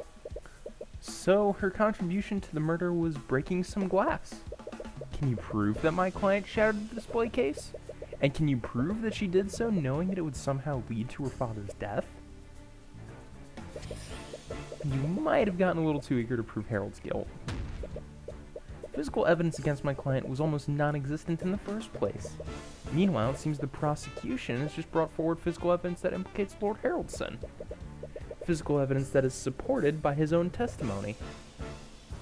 There has to be some explanation for this. Cuthbert, didn't you ask me something yesterday? If my client didn't kill the victim, then who did? I suppose I should thank you for finding the answer. Damn it, all you did was make it more difficult to prove your case. But Harold has to be involved in this. You weren't wrong about that. Only Eugene would be small enough to traverse the air vents. So, isn't there anything else you can use? Threat of indictment, Harold must be stressed. He's gotten you after tight spots before. Maybe you can find the evidence in his mind? You can use every trick you have, Cuthbert. It won't help you. Ignore her. Calm your mind and focus the Eye of Horus on him. You have to find something, anything that might tie the murder to Beatrice. Naught can remain concealed.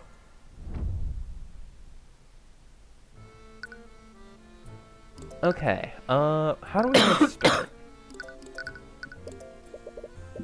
What? Why am I thinking about this? Oh, it can't be going already, can it?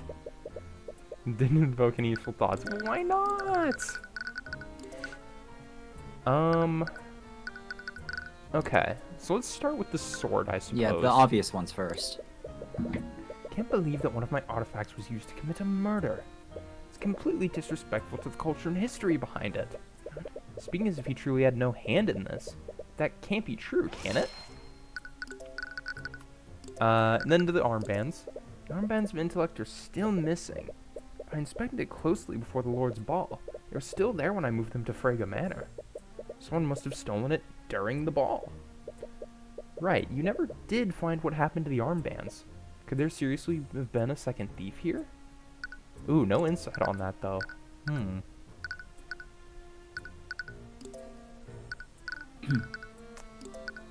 Tracker's testimony, find familiar spell, or Eugene, yeah. Yeah, I'm going with Eugene.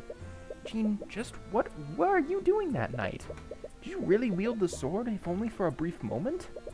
Wait, he should have known exactly where Eugene was that night. Why would his thoughts say that? This is also the first time we've used Empowered Eye twice in the same case. Yes. I suppose the security as well. Not one, but 2 artifacts were stolen during the Lord's ball. Never expected anyone to completely bypass my security like this. Speaking as if you truly had no hand in this. That can't be true, can it?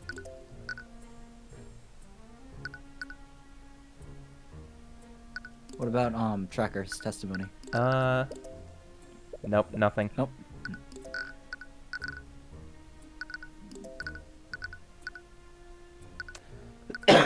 What about William Frega? William, it's a shame that things ended up this way. I truly hoped I could show you the value of Wyverngod's history. Well? I mean... Truly a shame that Beatrice was driven to flee from her own family. If only I'd introduced myself to her. Perhaps we could have found a solution together. He doesn't know Beatrice? But how? She planned the murder with him. Unless... What's going on? Speaking as if you really had no hand in this. You can guard yourself from the Eye of Horus, but you can't lie to it. And if that's true, were you wrong about Harold's involvement? Is he really innocent? See anything, Cuthbert? Your Honor, it's clear the prosecution has nothing left to argue. There's very little evidence implicating my client, and there's a far more likely suspect in front of us right now. Yes, I must agree, Miss Tamora. At the very least, I see no reason to prolong this trial any longer. Wait! Beatrice couldn't have personally done this. Discounting the fact that she's completely blind, she was with the two princes for most of the night. So who actually killed William Frege in his study? Think about this. The reason why you suspected Harold in the first place was because of what Tracker said. Tracker's vocabulary is primitive and limited. He used the word rat to describe small creatures that hide and act suspiciously. But even if it wasn't an actual rat, it still could have been a human, right? You're right. It would have been a small animal. A small animal with the strength and dexterity to traverse a small air vent while holding a sword. Tracker definitely saw some kind of animal. Was it someone else's familiar? It must have been... It has to have been. Yeah. No. It had to have been Eugene. Tracker found the sword in that hallway. Eugene couldn't have communicated with Harold unless the sword... Yeah, but why? Okay. Did Eugene just happen to be in that hallway? Also doesn't explain why the sword of spell eating was even there. No, Tracker said that Eugene came out of the air vent on one side of the hallway and then he fled in the air vent on the other side. Even for a small monkey, those vents would be extremely cramped. Wouldn't have entered those vents out of mere curiosity. Oh, it just continued. Alright. Oh, yeah. I guess there are only two choices. Well, yeah, it was like, I guess no reason to make you do that. You know now that Harold didn't participate in the murder, but did you know about what Eugene was doing that night? Was Harold not acting of his own free will? No. Or Eugene, sorry. That doesn't... Eugene was not acting of his own free will?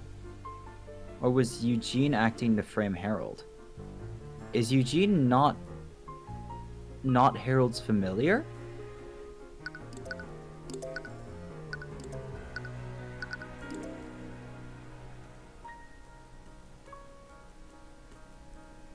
Surely not. Surely that can't be. Scroll over to Beatrice's profile for a sec. No, illusion. Okay, never mind. The arcane arts don't match up. Yeah. Curiosity, is that the case? Yeah.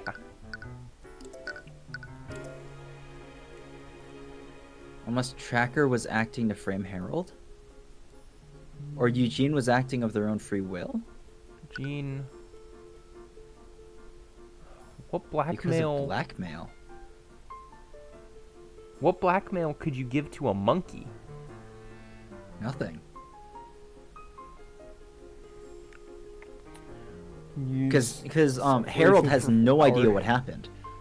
Yeah, Harold actually doesn't know what happened, so Harold it has to actually- be either Eugene, Beatrice, or Tracker.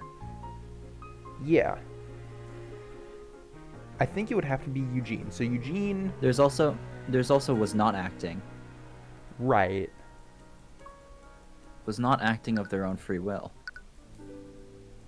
Um... That's the only thing that makes sense, right? Yeah, that's why...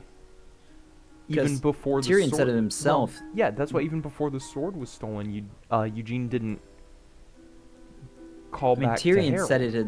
said it himself that a monkey wouldn't go into the vents of his own free will Yeah. because they're too cramped. You can't say for sure why Eugene was there, but it's unlikely that even Harold knew about it. So Eugene was acting of their own free will then. Okay. Okay. Eugene was acting of his own free will. That's the explanation that makes the most sense. But how and why? Harold was the only person that's magically connected to Eugene. Even Beatrice somehow got Eugene to follow her orders, she wouldn't have been able to direct his actions telepathically. Beatrice couldn't use any other conjuration spell to contact him either. She was also in the anti-magic field when she was with Aster.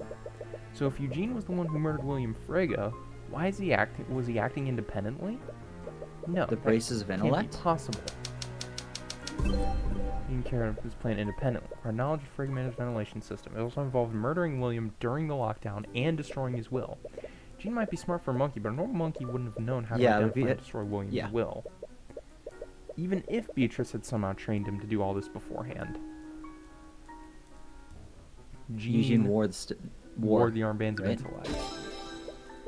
No, it couldn't be.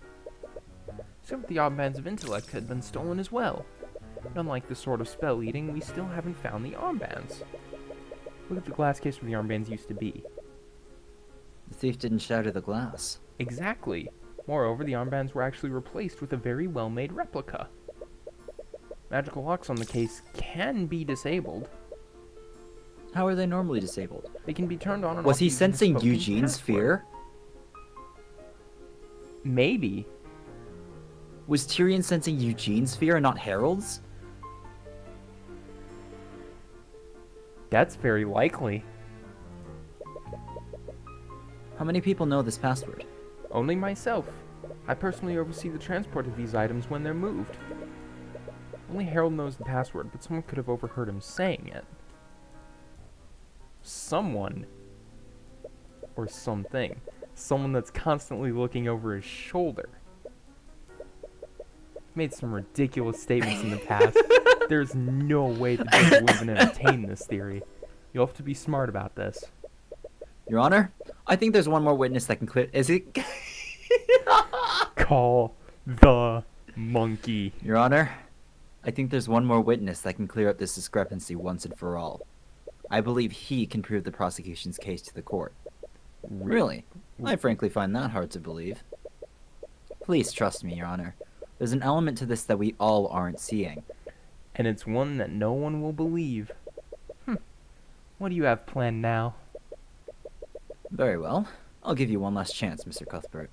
But know that if your next witness fails to unveil any new information, I won't hesitate to end this trial. I understand, Your Honor. So, I'm gonna need you to bear with me for a moment. Why? Your Honor, the prosecution calls Eugene Harrelson to the stand. Just cut off the music. Jazz music stops. Never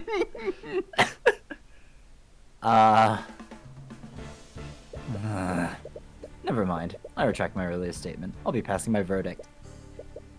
Wait! Just bear with me for a moment! Mr. Cuthbert, I should find you in contempt for even suggesting this. Do you honestly think I'll allow a monkey to give testimony in my courtroom? Yeah, it sounds pretty out there even for us. I'd like to remind the court of the nature of Harold's bond with Eugene.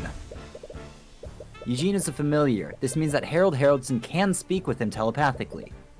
But this is absolutely... Show me the law that says an animal can't give testimony, Your Honor. There's no rule in basketball that a dog cannot play.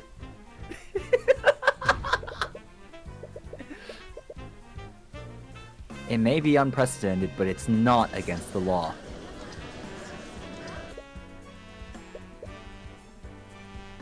Very well. Your Honor, you can't be serious right now. Are you actually going along with this? Oh, Mr. Morrow, I'm looking for any possible reason not to entertain this. But Mr. Cuthbert has a point. There are no laws against this proposal. So I have no choice but to oblige his frankly insane actions for now. Well, I guess it doesn't matter. It's not as if this will reveal anything. I can't believe I'm saying this, but... Bailiff, please escort Lord Haraldson's monkey to the stand. Fuck yeah! Hey, hang on a minute. Hang on, that's not your line. That's not your line. I mean, Witness? she's saying it anyway. Please state your name and occupation to the court. No, she's doing the smug because the monkey's not gonna talk. I could do without the sarcasm, Miss Tamara.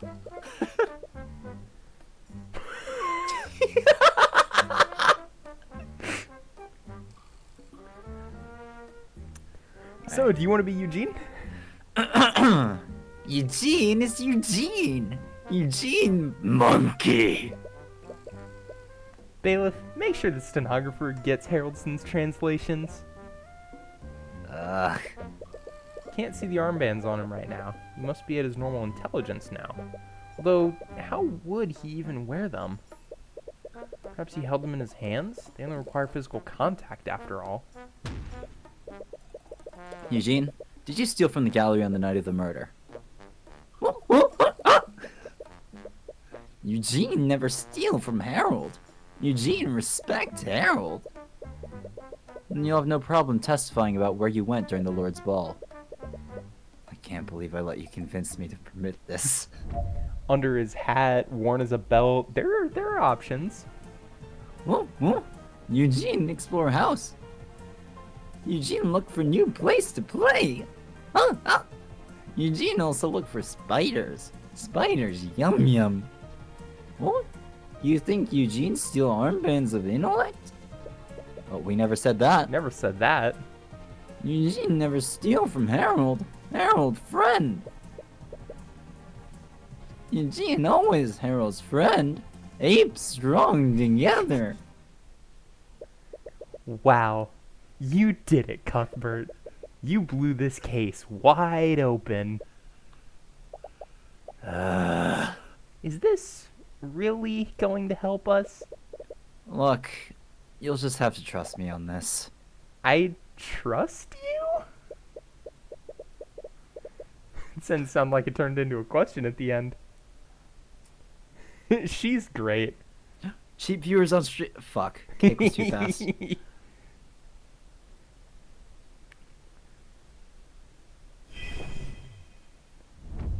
We never said that he stole the armbands of intellect. Objection! That's it. Yep. Wait a minute. Eugene? I asked you before if you stole anything from Harold's gallery. Eugene, no. Eugene would never steal from Harold. Cuthbert, don't waste our time by having him repeat that statement. That's the thing, Miss Tamara. That's not the same statement he made in his testimony. I asked the witness if he stole an artifact from the gallery. I never mentioned the armbands of intellect.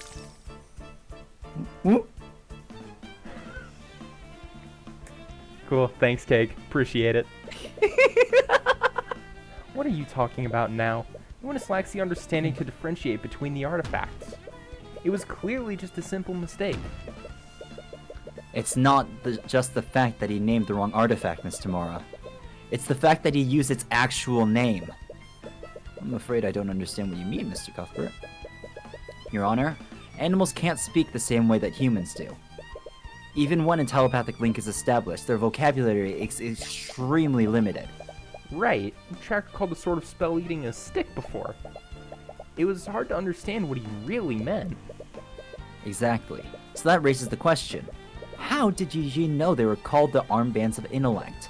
Wait, how did he know? The armbands were stolen during the Lord's Ball and replaced with a well-made replica. They're on him.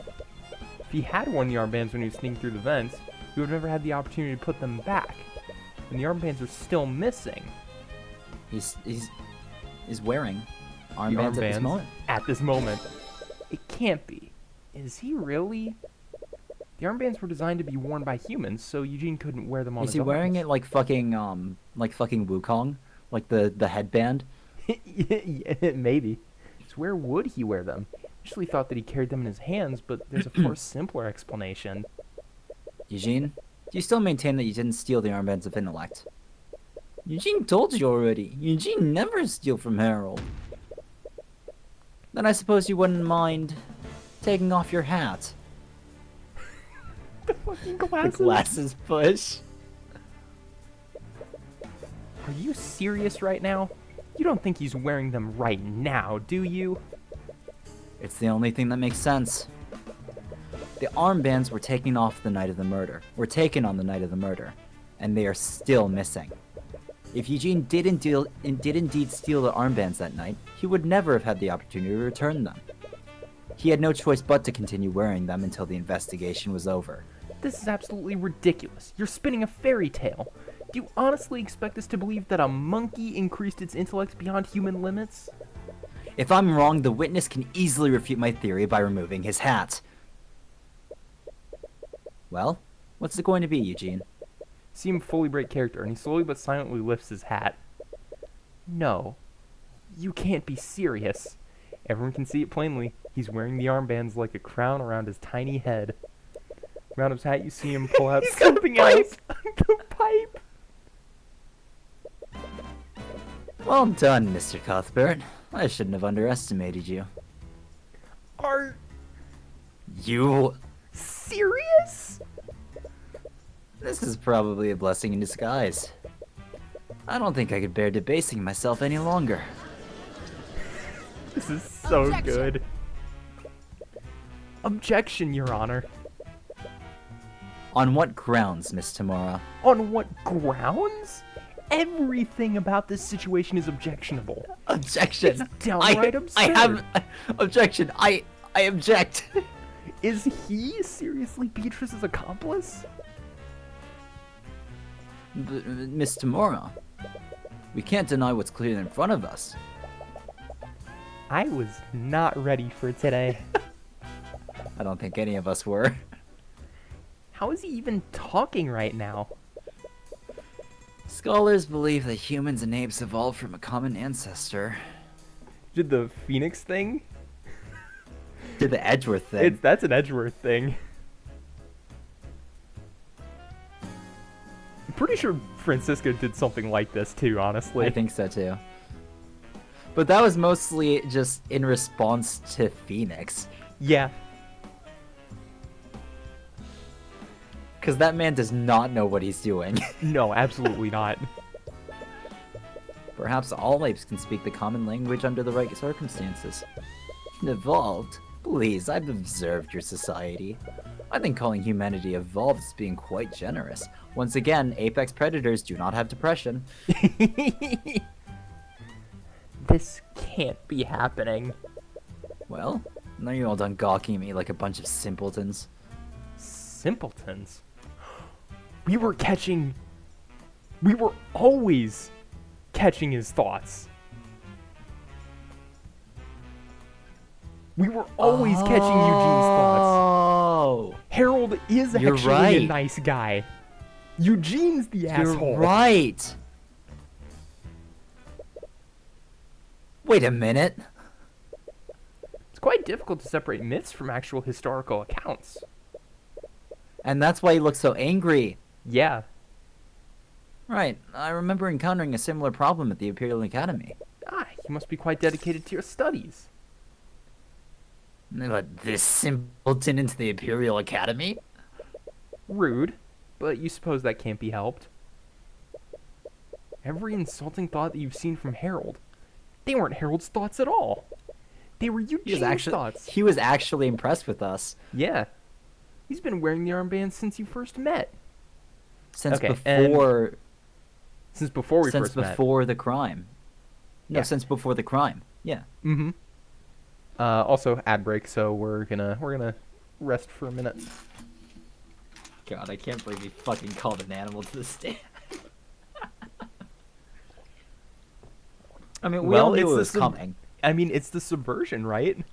You expect it to be very similar. It's like, yeah, you're just gonna press one statement and get everything you need out of that. Instead, like, yeah, translated, it's gonna be a little more simplistic, but yeah, it's pretty much there. No, he's wearing the armbands of intellect, and he's an asshole.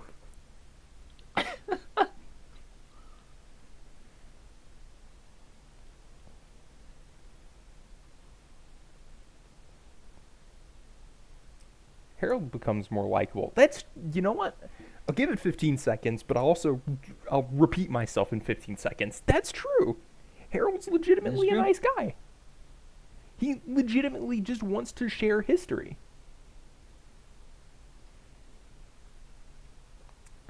Yeah, Cake, I was saying during the ad break, you're right. Harold is actually just a guy who wants to share history with the kingdom, with the people of the kingdom. That's probably honestly one of the best red herrings that I've seen in a while. Like, oh, they yeah, know that it's great. the game knows that we can read thoughts. So they just gave it to us.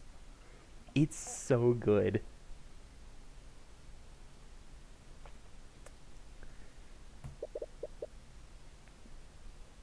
But I still don't understand. Why would you even take the armbands in the first place? I'll admit that the Lord's Ball was one of many occasions. The first time I touched them was due to sheer chance. You put them on by accident.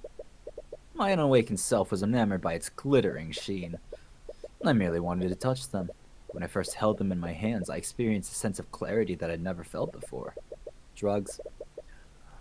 I was afraid of what I experienced, so I left them alone. It's madness. This is how madness works. You see and understand beyond the veil for the first time, and then suddenly you're you again. And the wanting to get back to that's like eldritch madness. Roll sanity. I've had thoughts on that for a while. He has an addiction, yeah. Drugs. Drugs. I'm addicted to intelligence. But as I returned to my primitive lifestyle, I couldn't stop thinking about what I felt that day. Yeah, madness. You were hooked. I wouldn't quite phrase it as that, but I suppose you're not wrong. I already knew the password to Harold's vault, so I'd come in from time to time and indulge in the armband's power.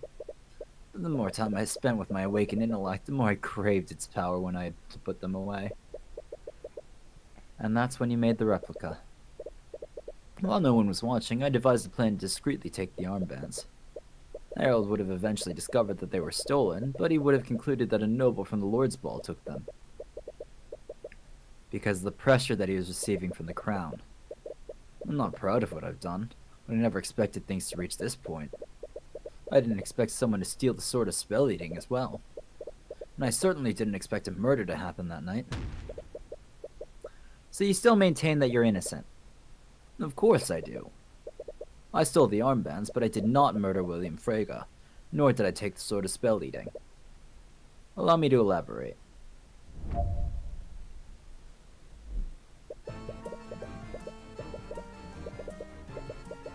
Oh, this is the noble testimony. Yeah, I mean, Haroldson's a noble house. I guess Eugene is part of the family. Yeah, he has the the last name. I'll admit that I took the armbands and replaced them with a replica, but I was not the crook who stole the sword of spell eating. The thefts were completely different from one another. The display case for the sword was completely shattered. I spotted the sword when I was exploring the manor. It was lying in the middle of the hallway. I wondered why such an important artifact would be lying there, so I took a closer look to inspect it. That's when I heard Harold call out to me telepathically. The sword must have protected me and Harold from the anti-magic field. I wanted to take the sword and return it, but a wild dog chased me away from the scene. He has a point. He didn't need to shatter the display case of the sword. Yeah, he already knew the passwords. But Tracker said that Eugene was the one who dropped the sword. Furthermore, he escaped into the air vent that led into William's study. His actions that night were definitely not as innocent as the testimony implies. He must have lied somewhere.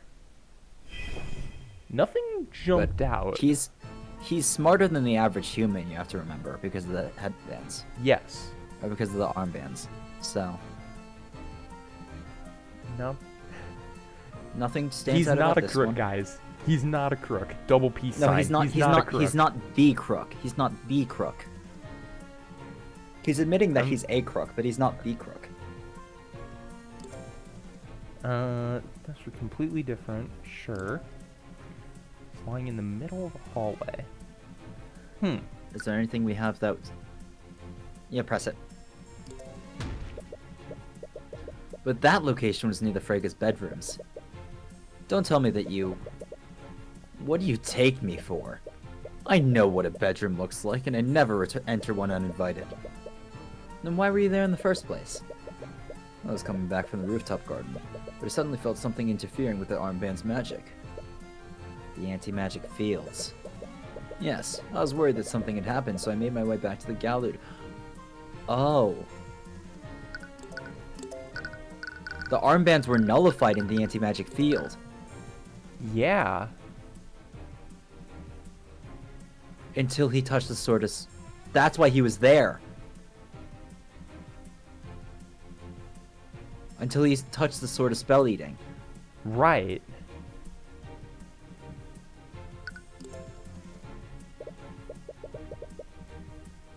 I see. Could you add this to your testimony? Oh yeah, Disco Elysium. That's a game I should play. That's a game I should play on stream. Very well. I wondered why such an important artifact would be lying there, so I took a closer look to inspect it. That's when I heard That's when I heard the stroke. The sword must have protected me and Harold from the anti-magic field.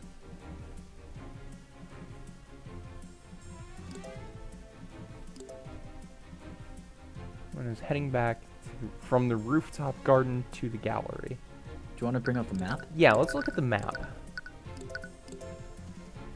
Okay, so rooftop garden is here. That would be right in front of the bedrooms. Not all of them. What's Tracker's... Wait, hold on. What's Tracker's thing? Again? Hallway north of Beatrice's bedroom. North. North of Beatrice's bedroom. Wait, that's the first floor. Second floor. Yeah, that doesn't make sense. Yep. I think we got it. So... Tracker's testimony, I think. Yeah. Objection! Eugene, I'm sure you're well aware of this, but the best way to lie is to hide a false detail within many truths. And what are you trying to insinuate, Mr. Cuthbert? You said that you were heading from the terrace to the gallery. Did you take any detours? How do you know it's north without a compass on the map? You know, it's because generally up is north. It also doesn't matter. Yeah. It shouldn't, anyway. But yes, generally up is north on a map. Of course not.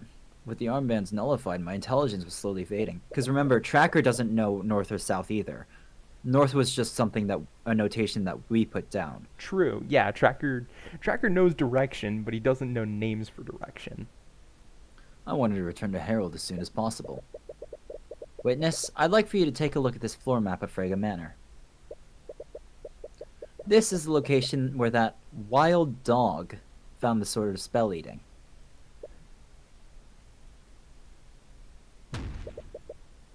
So tell me, Eugene, how did you spot the sword of spell eating when it was hidden in the hallway north of Beatrice's room? That's... Why are you nitpicking such an insignificant statement? He probably just got distracted and went down the wrong hallway. Miss Tamora, Eugene came from the rooftop garden, and he was adamant that he went directly to the gallery to reunite with Harold. Even if his intellect was muddled, that he was intent on reuniting with his worried companion. He definitely took the direct route, but if he did, he never would have been able to see into that hallway. I see your point, Mr. Cuthbert, but what does this mean? It means that the witness lied about where he was before he discovered the sword of spell eating. Are there statutes in Wyverngard law to charge a monkey with perjury? I was going to say charge a monkey with breaking and entering a lady's bedroom. True. He wasn't coming from the rooftop garden. He came from the air vents in that specific hallway. So why were you in that hallway, Eugene? You lied in your testimony. Was it because you wanted to hide what you were really doing that night? Admit it, Eugene. You snuck through the air vents to avoid detection. Then you used the air vent in that hallway to break into William's study. After that, you murdered him using his letter opener, didn't you? That's not what I went there to do. No, I didn't mean... Oh? Eugene was acting on his own. Okay. There's a lot of moving parts here, but I think I'm starting to see it. Order? Order in the court. I think I'm starting to see it. I think Eugene went there... To get the will. Yes, to get rid of the will. That would have... Because remember, he was also writing out Harold's museum. Right, well, the main thing he was writing out... Which means that no, Eugene and the murder happened at two different times. Which Yes. also lines up with our time frame. Yes. Because remember, Haroldson reunited with Eugene at around 1 a.m., and the murder happened at 3. Between 1 to 2. Yeah, in that 1 to 2 time frame.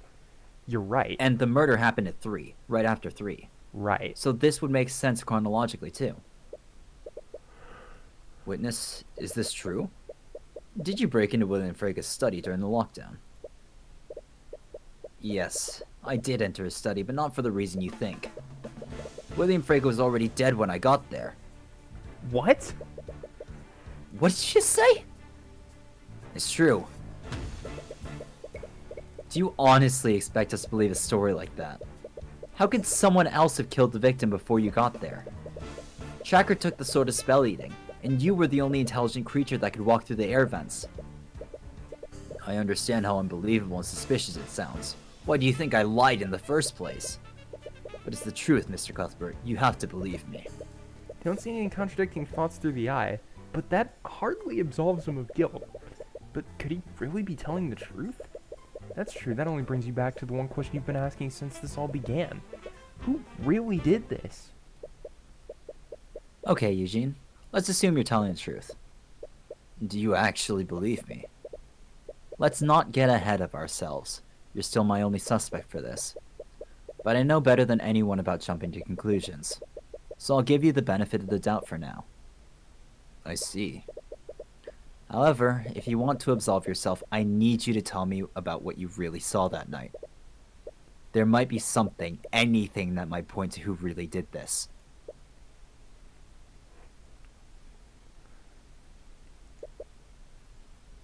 Very well.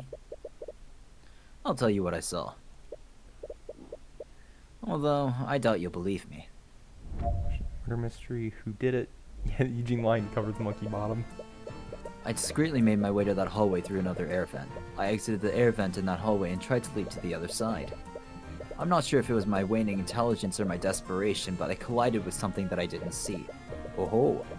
Oh? I fell to the ground and found the sword of spell eating laying next to me. I wanted to retrieve the sword, but that wild dog forced me to retreat. After that, I continued to make my way to the study. And that's when I found William Frege. He was dead on the floor and lying in a pool of blood. And as if I were blessed by the Scale Lord himself, I found the will that he was drafting, so I destroyed it. Frankly, Mr. Haraldson, I found that story very difficult to believe. I assumed as much, but you know what they say. Truth is stranger than fiction. Isn't it more likely that you murdered the victim? Clearly trying to cover up what you did by saying that he was already dead. Honestly, I really don't know what to think. Is he really telling the truth?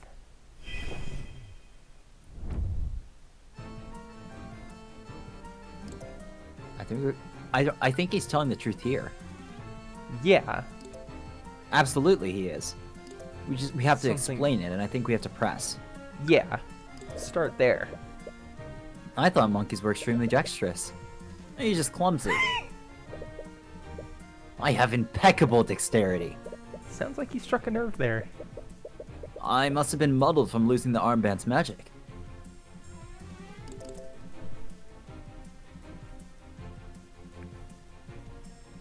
How about we press on the will?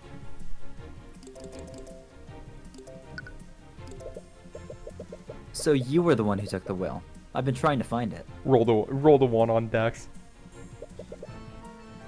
What did it say? I was pressed for time, so I didn't read the entire document. But I found an order to his executor to defund the Haraldson Hall of History. Since he went out of his way to specify that on the current copy, I concluded that his former will didn't have this addendum. So you could save Harold's museum by making sure it never got submitted for probate.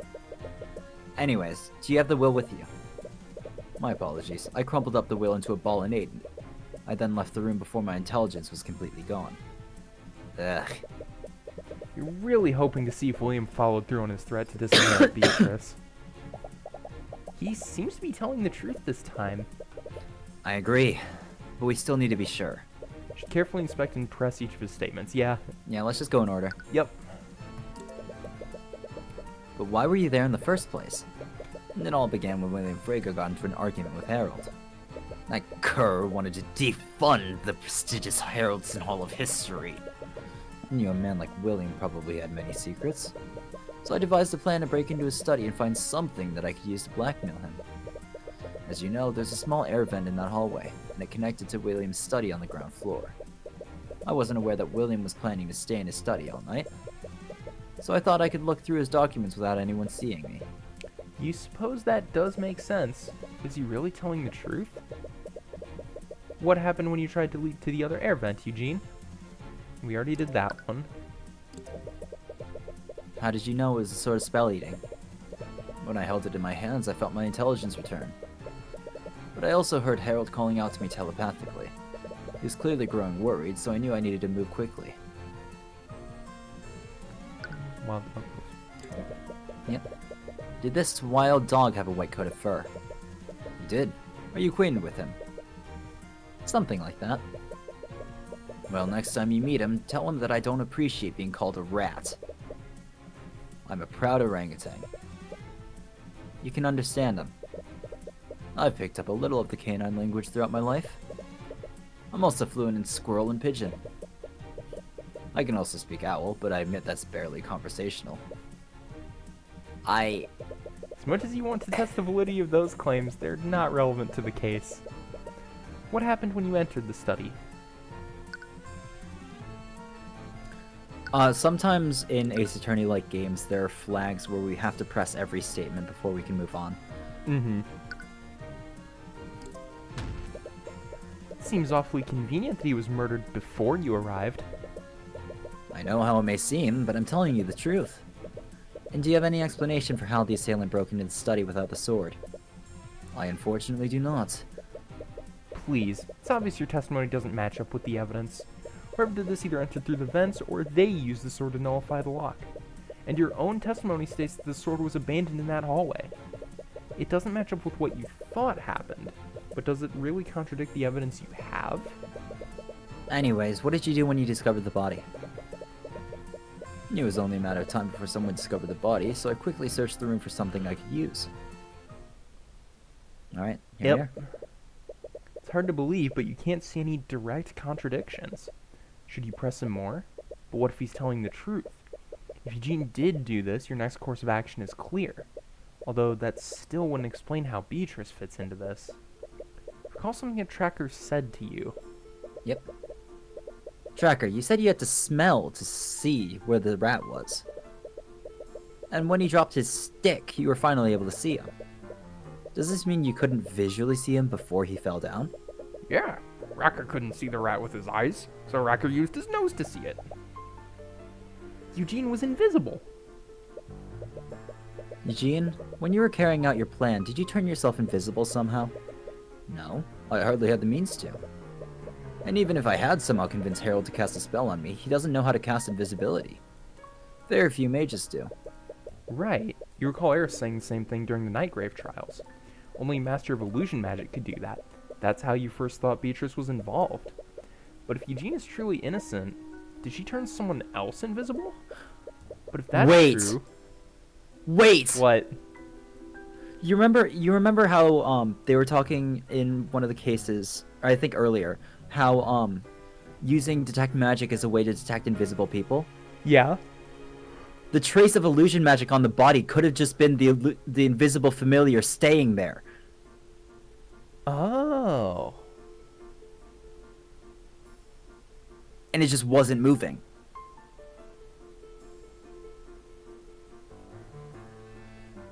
Wait, on the... Remember, look up the autopsy.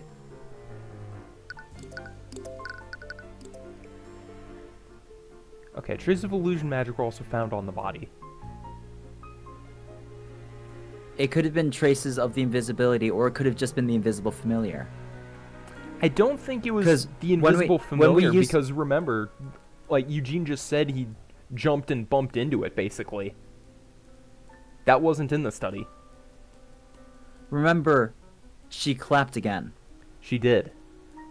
So if it were being cast, she clapped right while then she was and playing there, with the princess. Yeah. If she had cast it right then and there, then it would have left the trace. I see what you're saying. And then when we casted detect magic in the study while we were searching the crime scene, there was a trace of illusion magic on the ground. Also remember that right before that, Beatrice is clapped again. Mm-hmm. It is entirely possible that the familiar was just standing there. The face has scratch marks? Yes.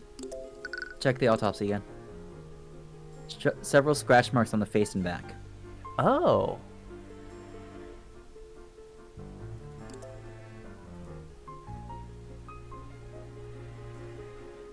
Huh, weird. We don't know exactly what her familiar is, but that points to a familiar. It does. That's true, you're right back where you started again. No, think through this. Eugene's testimony fills in a blank that's been missing. I felt at the ground and found the sword of spell eating laying next to me. How did you know it was a sword of spell eating? When I held it in my hands, I felt my intelligence return. But I also heard Harold calling out to me telepathically. He was clearly growing worried, so I knew I needed to move quickly. I wanted to retrieve the sword, but that wild dog forced me to retreat. After that, I continued to make my way to the study.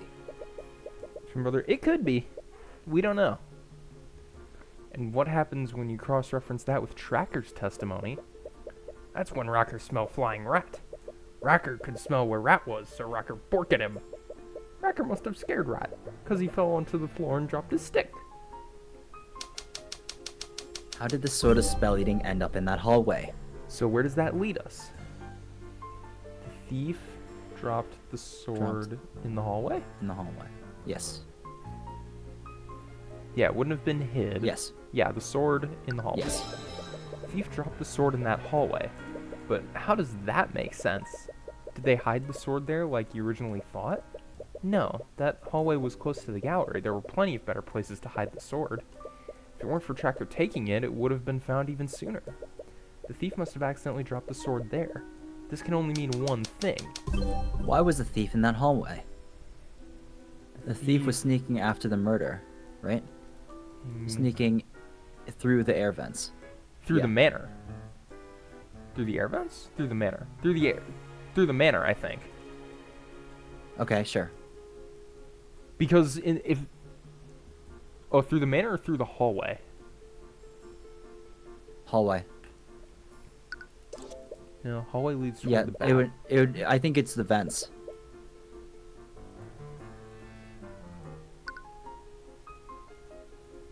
Through the vents. Okay.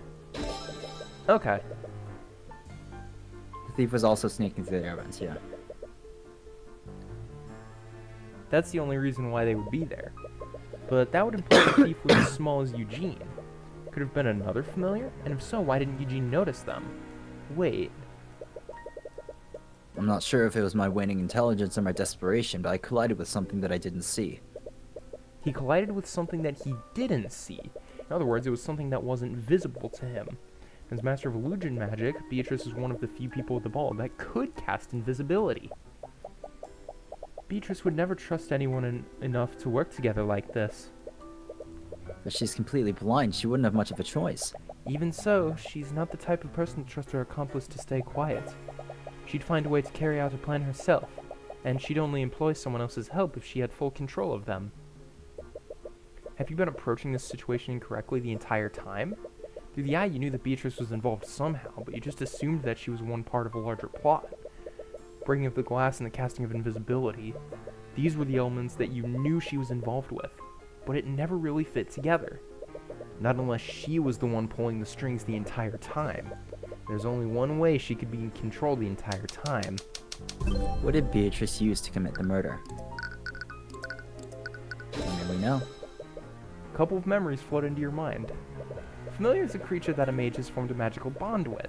With that bond, our souls are forever connected. I can speak with him telepathically. I could even see through his eyes and cast my spells through him if I wanted to. Really? I never knew a spell like that existed. It's quite rare. Very few mages take the time to learn how to cast it. Hi, I'm Tyrion Cuthbert. I'm Miss Tamora's ward. You extend out your hand to shake hers. She has an aristocratic air to her, so you hope you're not being too informal. Instead of taking your hand, she claps her hands together and takes a deep breath. What? Ah, sorry. I didn't mean to do that. It's a bit of a habit of mine. Oh. Nevertheless, she finally shakes your hand. Because she sees it. Yep. I've heard much about you, Mr. Cuthbert. My name is Beatrice. Didn't know that she was blind back then, so you barely even noticed it. But how did she know that you were holding out your hand? Well, do you have any other questions for me? If If you're wrong about this, Beatrice will surely be acquitted, and after that the Inquisition will turn their attention to Harold and Eugene. But there's only one way to know for sure. Your Honor, the prosecution has no further questions for the current witness. He is dismissed. What? I see. You have something else planned, don't you? Yeah, and I actually need your help. Really? Tell her about your plan. Really? I feel like you're making some big assumptions there. Wouldn't the Inquisition check for something like that? I know. It's the best play we have. Do you remember what Steelwind said yesterday? But the moment the guards saw the body, one of them cast Detect Magic. That spell, they would have seen any invisible people hiding in this room. Wait, you can use Detect Magic like that? Of course. It's standard procedure. Like all spells, invisibility leaves traces of magic on the person it's cast on. So mages can use Detect Magic as a way to see through invisibility. If everything goes the way I think it will, you'll be able to confirm its location. Once you do that, you just need to reveal it to everyone. Alright, I'll follow your lead then. So, Mr. Cuthbert, how do we proceed? Your previous witness brought about more revelations than I could have ever guessed. However, you still haven't given a substantial explanation about how the murder occurred or who actually did it. Catch her on a delicious pancakes moment. I understand that, Your Honor. But it will all make sense after I call my next witness. Another witness. I understand your hesitance, Your Honor, but everything that we've learned throughout these trials is finally coming together. And this final witness will tie it all together in a perfect knot. Your Honor, the prosecution calls Beatrice Frege to the stand. Seriously, Cuthbert? You went to all that trouble just to end up calling my client to the stand? You and your client have the right to refuse, Miss Tamora. But I wonder how that will reflect on your client's character. It doesn't really matter. She's already standing here with Miss Tamora. You can carry out your plan regardless of what she decides to do. But it'll have much more impact if you can bait her into lying on the stand. My client says that she's willing to testify. However, we would like to propose a short recess. These new developments, I'm sure you can understand that we have much to discuss. I see no reason not to grant the defense's request. Is this really okay? If we give them time to prep, they might realize what we're doing. I know, but I don't think we have anything to worry about. I've been building a psychological profile of Beatrice since this case began. It's hard to read her expression and emotions, even with the Eye of Horus. She keeps herself guarded and keeps her true intentions unknown. She's powerful. More powerful than her father ever cared to admit. Is this the first time we've seen the full Yes. body shot of William? This is the first time we've seen his actual sprite. I'm gonna be honest, his outfit's kinda cool. No, fuck no! What do He you looks like mean? he's wearing a giant fucking bed sheet. Okay, the flare on Complete it. with the curtains. Complete with the fucking blue curtains. Alright? There's no fucking way that's cool. Okay, but like the flared shoulders? He has a face on his chest, true. It's more like the flare that I'm looking at. When you put it all together, you know what? Now that you say it, yeah, put all together, it's not great. He's wearing a fucking bed sheet. Despite this, he tried to control her and put her inside a cage. But Beatrice Frege would never live in a cage. She wanted freedom and control, and she would do whatever it took to get it. You're sure the accident that blinded her didn't help things. When everything was said and done, she abandoned everything. Her wealth, her status, her family. She could have waited. She could have gritted her teeth until it was her turn to lead House Frege. If she was willing, she could have even secretly pushed her father past the gates of death herself. But she couldn't bear to live like that, even temporarily. You have no idea She's why prideful. this is how she chose to do that. Perhaps that had something to do with their meeting. But you do know one thing. Beatrice Frege will never put herself in a position of vulnerability. That's the first time we've seen this shot of her, too. Yep.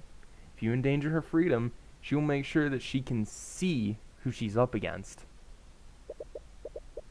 In the interest of giving the defense time to deliberate, we'll be taking an extended recess. Court is adjourned.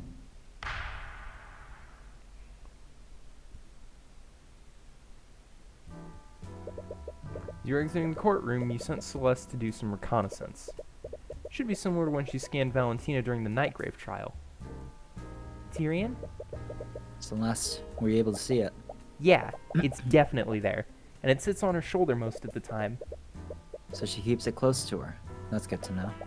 It looks kind of weird though, but I've never used detect magic like this before. Well, you doubt that someone like her would choose a conventional animal, especially for something like this.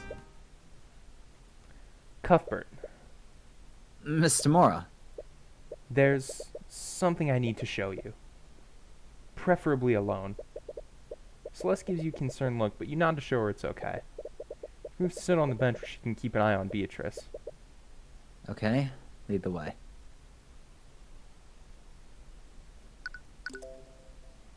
I'm a little scared. Oh, she's taking him to the eye taker. Yep. Miss Tamora leads you out of the courthouse and into the city.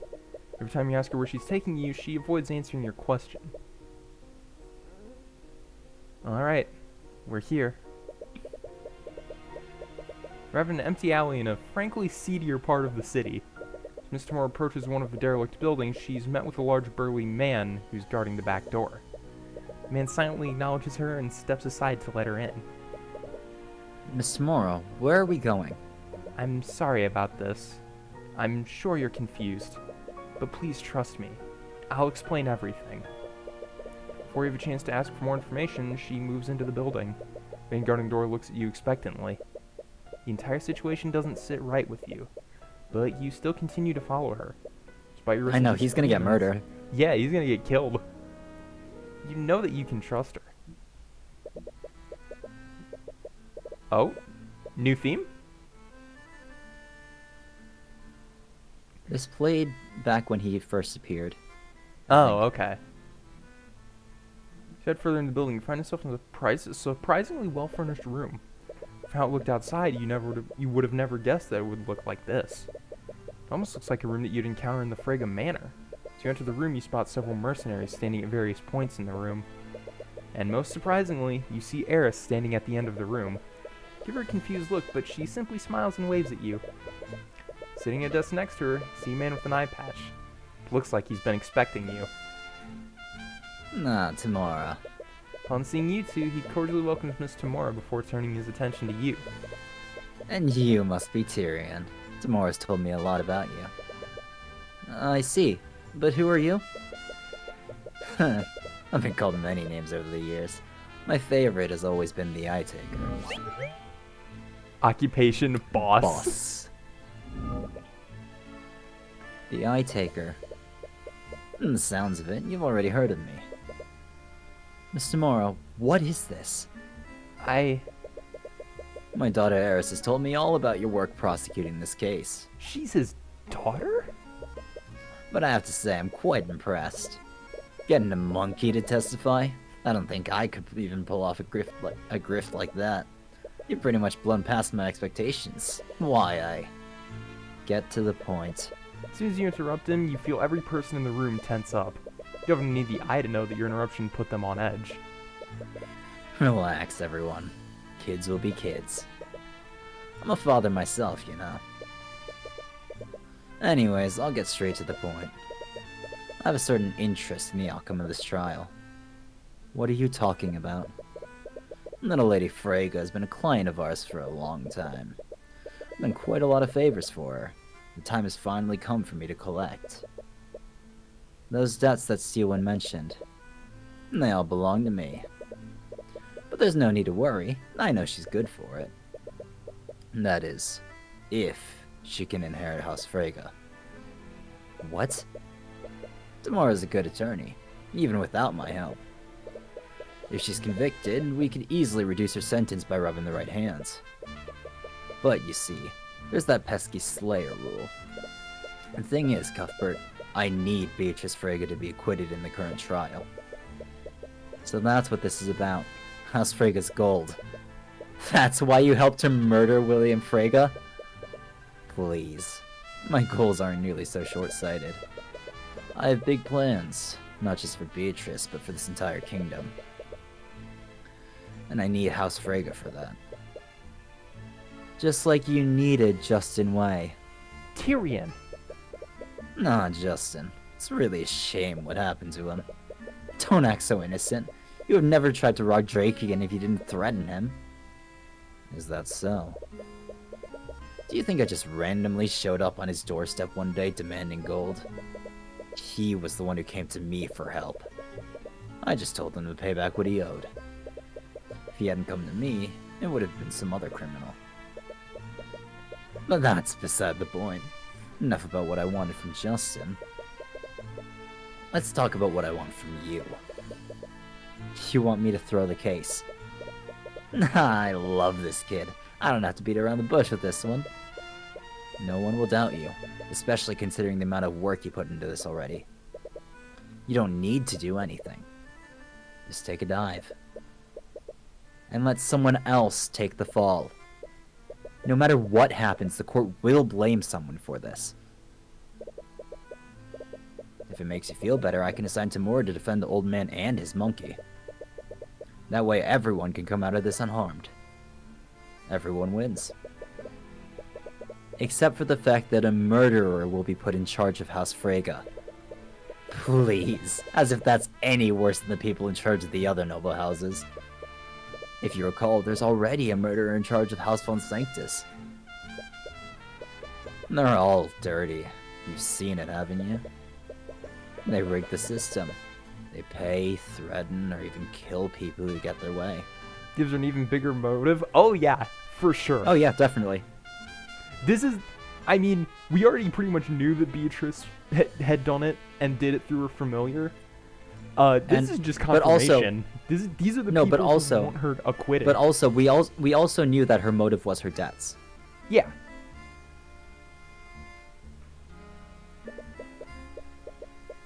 All we're doing is leveling the playing field. Tyrion, please, just listen to him. How can you just go along with this?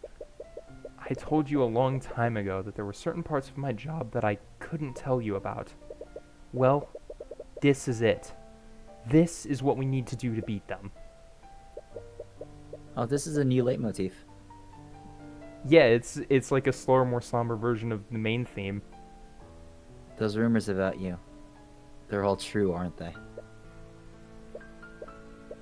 Forgery, bribery, blackmail, you're guilty of each and every one of them. You used him to do it, also you could keep winning. You blackmailed Miriam this tomorrow.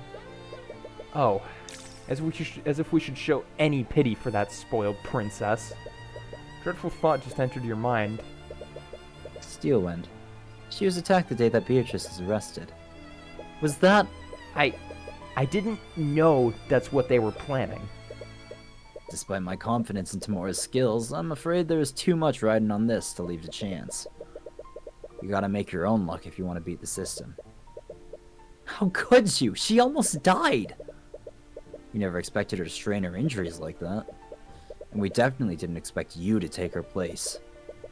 So believe me when I say that I'm being uncharacteristically reasonable right now. How could you even consider working with someone like him? Don't you think it's a little arrogant to judge her, Cuthbert? What? You talk about defending people as if you two are even close to being equals.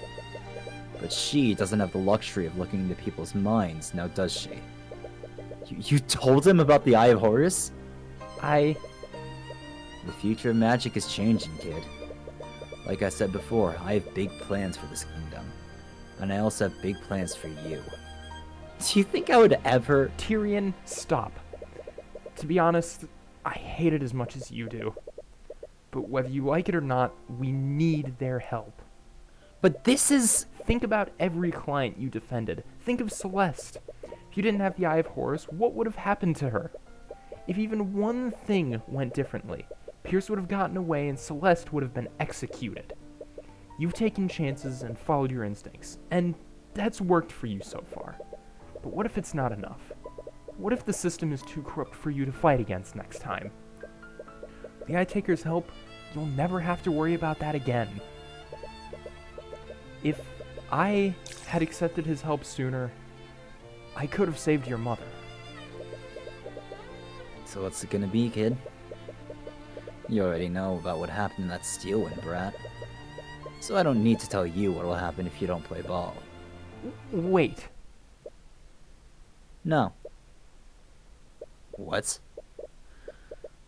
Maybe you're right. Maybe I can't always win against the nobility unless I play dirty like they do. But this is wrong. Tyrion. I'm not going to compromise my principles. Not even for you, Miss Tamora. I'm sorry to hear you say that, kid. I really am. With one motion of his hand, every mercenary in the room draws their weapons. Please, you don't have to do this. Whatever conviction you had before is slowly fading. You should have never entered this place. You knew something was off. About a dozen mercenaries here. There's even more guarding the way out. Nowhere near as physically strong as Celeste, but maybe you can make a break for it if you get lucky. No. Celeste! How did you get in here? My whole job is keeping this guy safe. Do you honestly think I'd just let you take him to an undisclosed location? It doesn't matter. As if one girl will make a difference. Of course she did. Of course she did. I figured once she was staying behind, it's like, I don't think she's gonna stay there. I'm waiting. Well, what are you all waiting for? Is that really her? Upon seeing Celeste, the mercenaries cautiously step back. No one wants to make the first move. This monstrous aura, it has to be her. What the hell are you doing? You have her surrounded. Despite his command, no one takes a step forward. Look, let's all just sit down and talk about this rationally.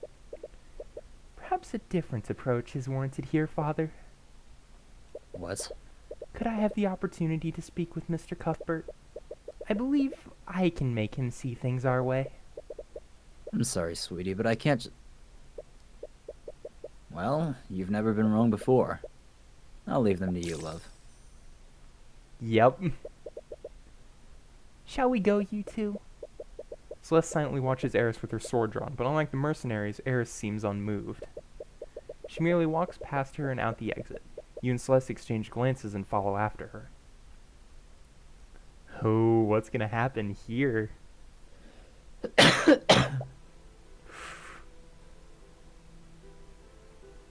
Ooh, terrible thought just entered my head. That was close. I don't think I could have fought that whole room while protecting you. Does that mean she could have fought them if she were alone? You two really are courageous to a fault, aren't you? Eris, I appreciate you vouching for us, but I'm not changing my mind about this. Oh, I'm well aware of that. Why do you think I intervened? Oh, well, thank you. Is this really okay? Won't your dad be mad? I should be asking Tyrion that same question.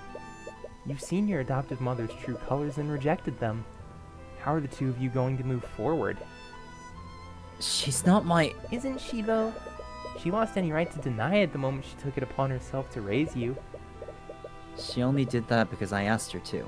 It wasn't her choice. Oh, but it was.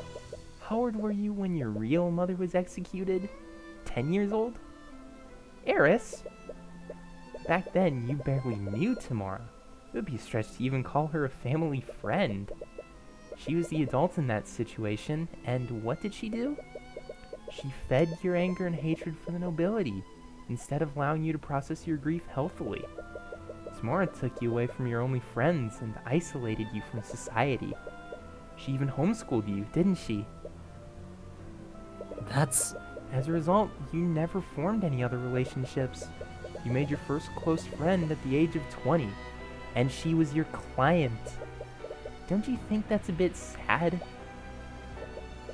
She isolated you because she wanted to use you. That's not true.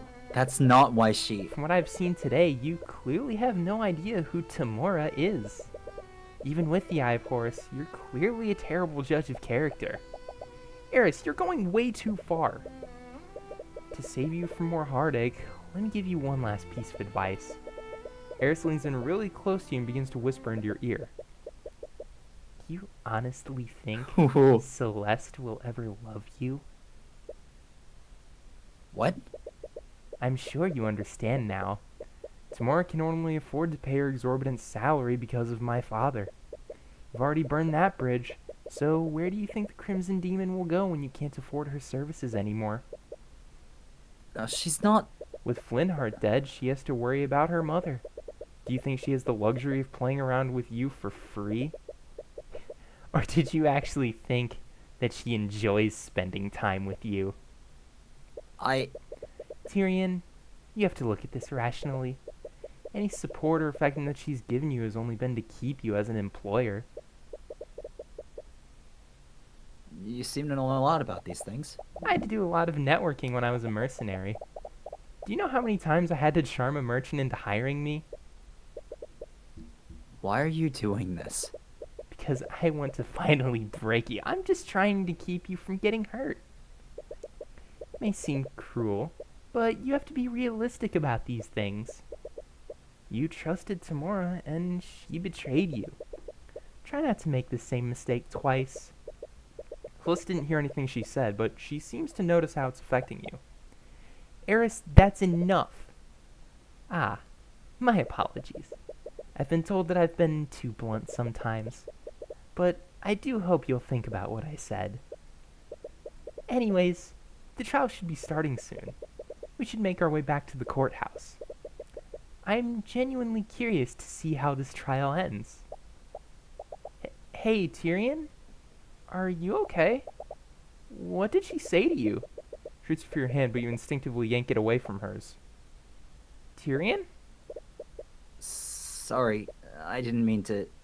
I'm okay, really. Okay. Is he mad at me? Can think about everything else later.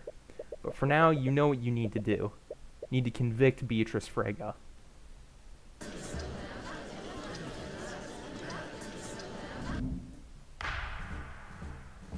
Think that she enjoys messing with people? No. No. No.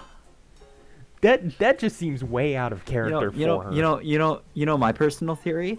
What? You might not believe this. You might not believe this. What's up? I think she doesn't like Tyrion. Maybe. Could be. Potentially.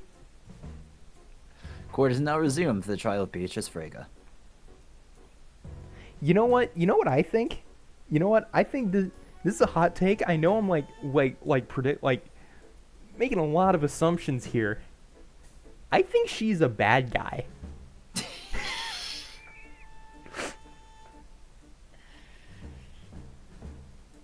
You really are. You really are making a couple of leaps in judgment there, aren't you? I know. I'm kind of judging a book by its cover there, but you know. Is the defendant prepared to take the stand? Tamora, I asked you a question. Is the defendant prepped or not? She is, if the prosecution still wants to move forward with... The prosecution will be moving forward with this. Please bring in the witness.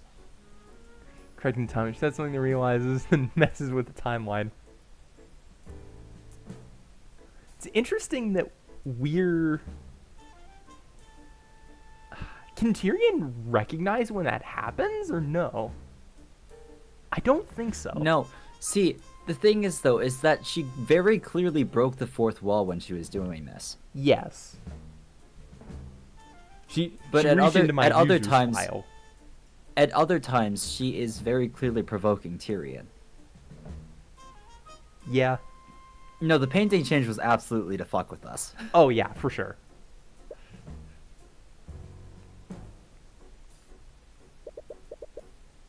Do you still see it, Celeste? Yeah, it's still there.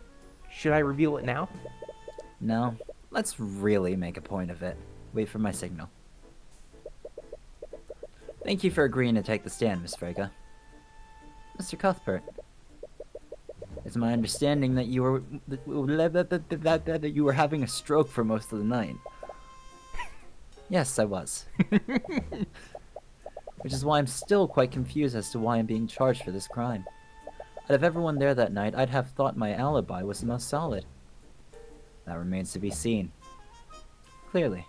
Oh, interesting turn of phrase. Interesting turn of phrase, Tyrion.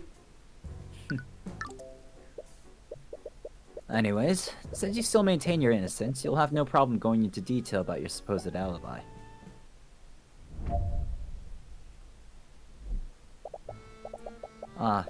Unironically, my favorite trope in these kinds of games are, if you're really innocent, you'll have no problem, testifying. Yeah. Because it's like literally just the most simple but most effective trap.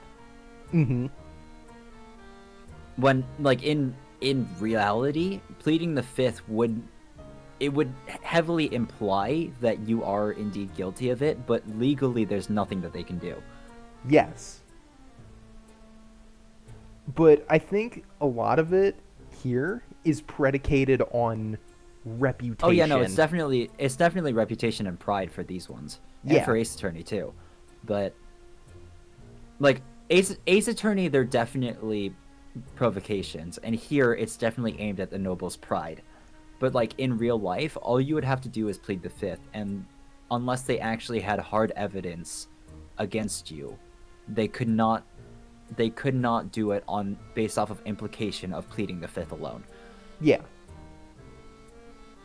As you know, I was with Crown Prince Aster and Prince Alaric for most of the ball. I went there after my meeting with my father, and I remained with them until I was arrested for his murder. Lord Steelwind and the Kingsguard kept watch over me for the entire night as well. I neither had the means nor the opportunity to steal the Sword of Spell Eating and break into my father's study to murder him. Objection! He did it all automatically. Yeah, what the fuck? And that, Miss Freyga, is where you're mistaken. You definitely had the means to commit both crimes while under the eye of everyone there that night. The most effective tool an attorney has is revealing contradiction in a witness's testimony. It not only completely shatters your opponent's argument, it also makes the court doubt whether the witness is acting in good faith. Usually you've used evidence to reveal contradictions like this. Now, Celeste. Aburio. Wait, what are you doing? Oh, Oh, it's a demon! that's a weird little guy. I mean, sorry, it's a squirrel. Yeah. Hey, Eugene, Your can you Honor- translate pigeon for us? Your Honor, the witness's testimony is clearly... Oh my god. What the hell is that thing? Tyrion, get behind me. A monster. It's a monster. Someone call the Inquisition, the Kingsguard, anyone! Your Honor, can you please restore order? Your Honor. Oh, you want me to be a little demon guy? Sure, I'll do it. The old man fled out the back door the moment he saw me. It can talk? It's a demon. It must be. It's just like the legends say. Can we all just calm down? Takes a while before you can get everyone in the room to settle down. Eventually, it was clear that the demon wasn't intent on harming anyone. At least, not yet. Court ordered extra guards just in case, and you're eventually able to bring everyone back to the courtroom. Even his honor. Including the judge. Mr. Cuthbert, what is the meaning of this? Sorry? I didn't know it was, Actually, what are you? Are you a demon? Why, yes. I am a This is demon. also the first sprite of this Beatrice. Yeah, seen. looking down at Maranath, I Yeah. guess. Demons actually exist? I thought they were only a legend. Your Honor, not only do demons exist, the defendant has just made one into her familiar. She's only blind in the literal sense. She's constantly looking through the eyes of her familiar to see. And? What do you mean, and? It's pretty obvious that making a pact with a demon is incriminating by itself. Tell me, Your Honor, do the laws of Wyverngard prohibit entering in accord with a demon? They don't, but... Then my client has committed no crime. Even so, I really would have preferred not revealing Maranath like that. Maranath, is that your name? It is what most people call me. Excuse me. Could you raise yourself up a little bit? Could you please? I think they got the layering wrong on that. I think you needed to Sure. appear in front of that. Sure. I suppose you have a point, Tamara. So it's creative, so it's great. Also, notice that Tyrion dropped the miss. Oh, true. Having a demon as your familiar isn't technically illegal. However, this does prove that the defendant had a way to commit the murder, all while under the eye of everyone in the ballroom. She could have sent Marnath upstairs to the gallery and then had him steal the sword of spell eating. After that, they would just need to traverse the vents into William's study, just like Eugene did that night. The fact that her familiar is a demon proves that she couldn't have done that. What do you mean? You saw how everyone reacted when they saw Marnath's form. Monkey may have raised some eyebrows, but someone surely would have reported Marnath if they saw him. Tamora, your client is a master of illusion magic. Can you assume that we'll find invisibility in her spell compendium? You might. And with the connection granted by familial bond, she could have cast the spell on him, regardless of where each of them was. I'll admit that my client does know how to cast invisibility. But your theory raises another question. Could my client continue casting it unnoticed? Continue casting it. You'll understand once I go over the order of events that night. At an unknown time, someone stole the Sword of Spell Eating from the Haraldson Gallery. Due to the timing of this, I'll admit that it would be logically consistent if my client was the thief. However, sometime later, my client met with the Crown Prince and was watched closely by the King's Guard. From witness accounts, including yours, we know that this happened at 12:45 a.m., and since this time, my client didn't leave the King's Guard's sight. Ad break, should we snooze? I don't know, how much longer do you want to go? Because we technically passed the point where we wanted to stop. Fuck knows. I mean, I'll snooze Sorry, it. I can't say that word. I can't say that word, can No, I? you can say the word, you just can't say it every other sentence. I can't say that word, can I? You can... Just saying be a little more judicious with it. You don't have to quit saying it.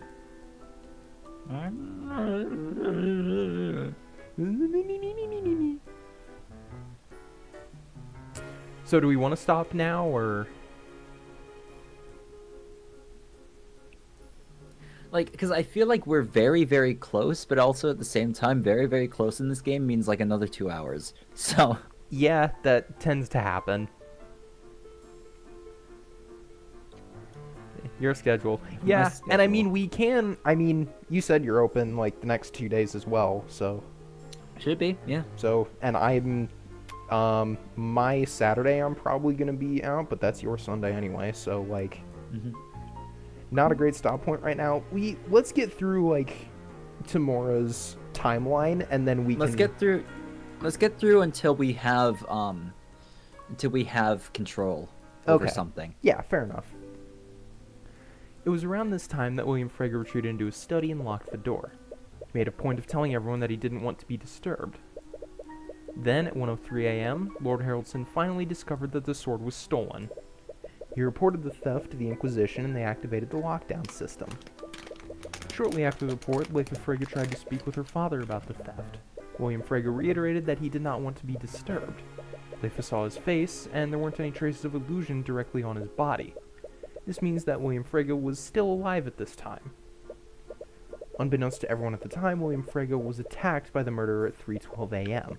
This is confirmed not only by Jan Hughes' testimony, but also by the autopsy report. Then at 3:26 a.m., the Kingsguard found the Sword of Spell Eating in my client's old room. Oh, that's a quick turnaround time. Stick. Kingsguard tried to arrest my client for this, but the Crown Prince told them to stand down. Finally, at 3:36 a.m., the lockdown was lifted, Jan Hughes reported what he heard, and that's when the Inquisition and the Kingsguard discovered the body. The theft must have happened before 1:23 a.m., when it was actually reported. In order to keep Marnath concealed at every step, my client would have needed to keep it invisible from 1:03 a.m. to 3:12 a.m. Not only that, she needed Marnath to wield the Sword of Spell Eating to ignore the effects of the anti-magic fields. This means he would need to be invisible for more than an hour. What's your point? My point is that invisibility has a duration of 1 hour. I'll admit that my client could have cast invisibility before she met with the Crown Prince.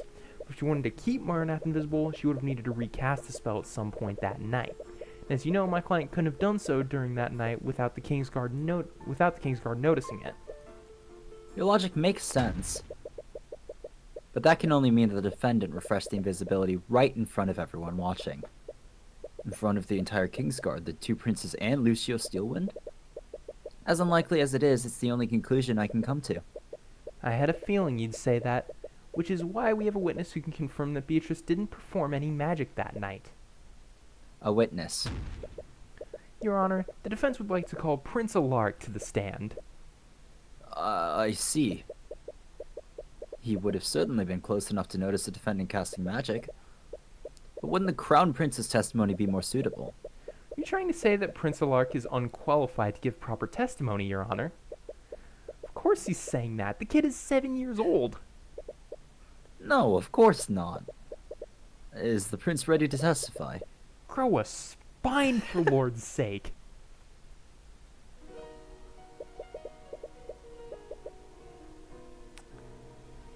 I mean, we could stop now and start from the beginning of...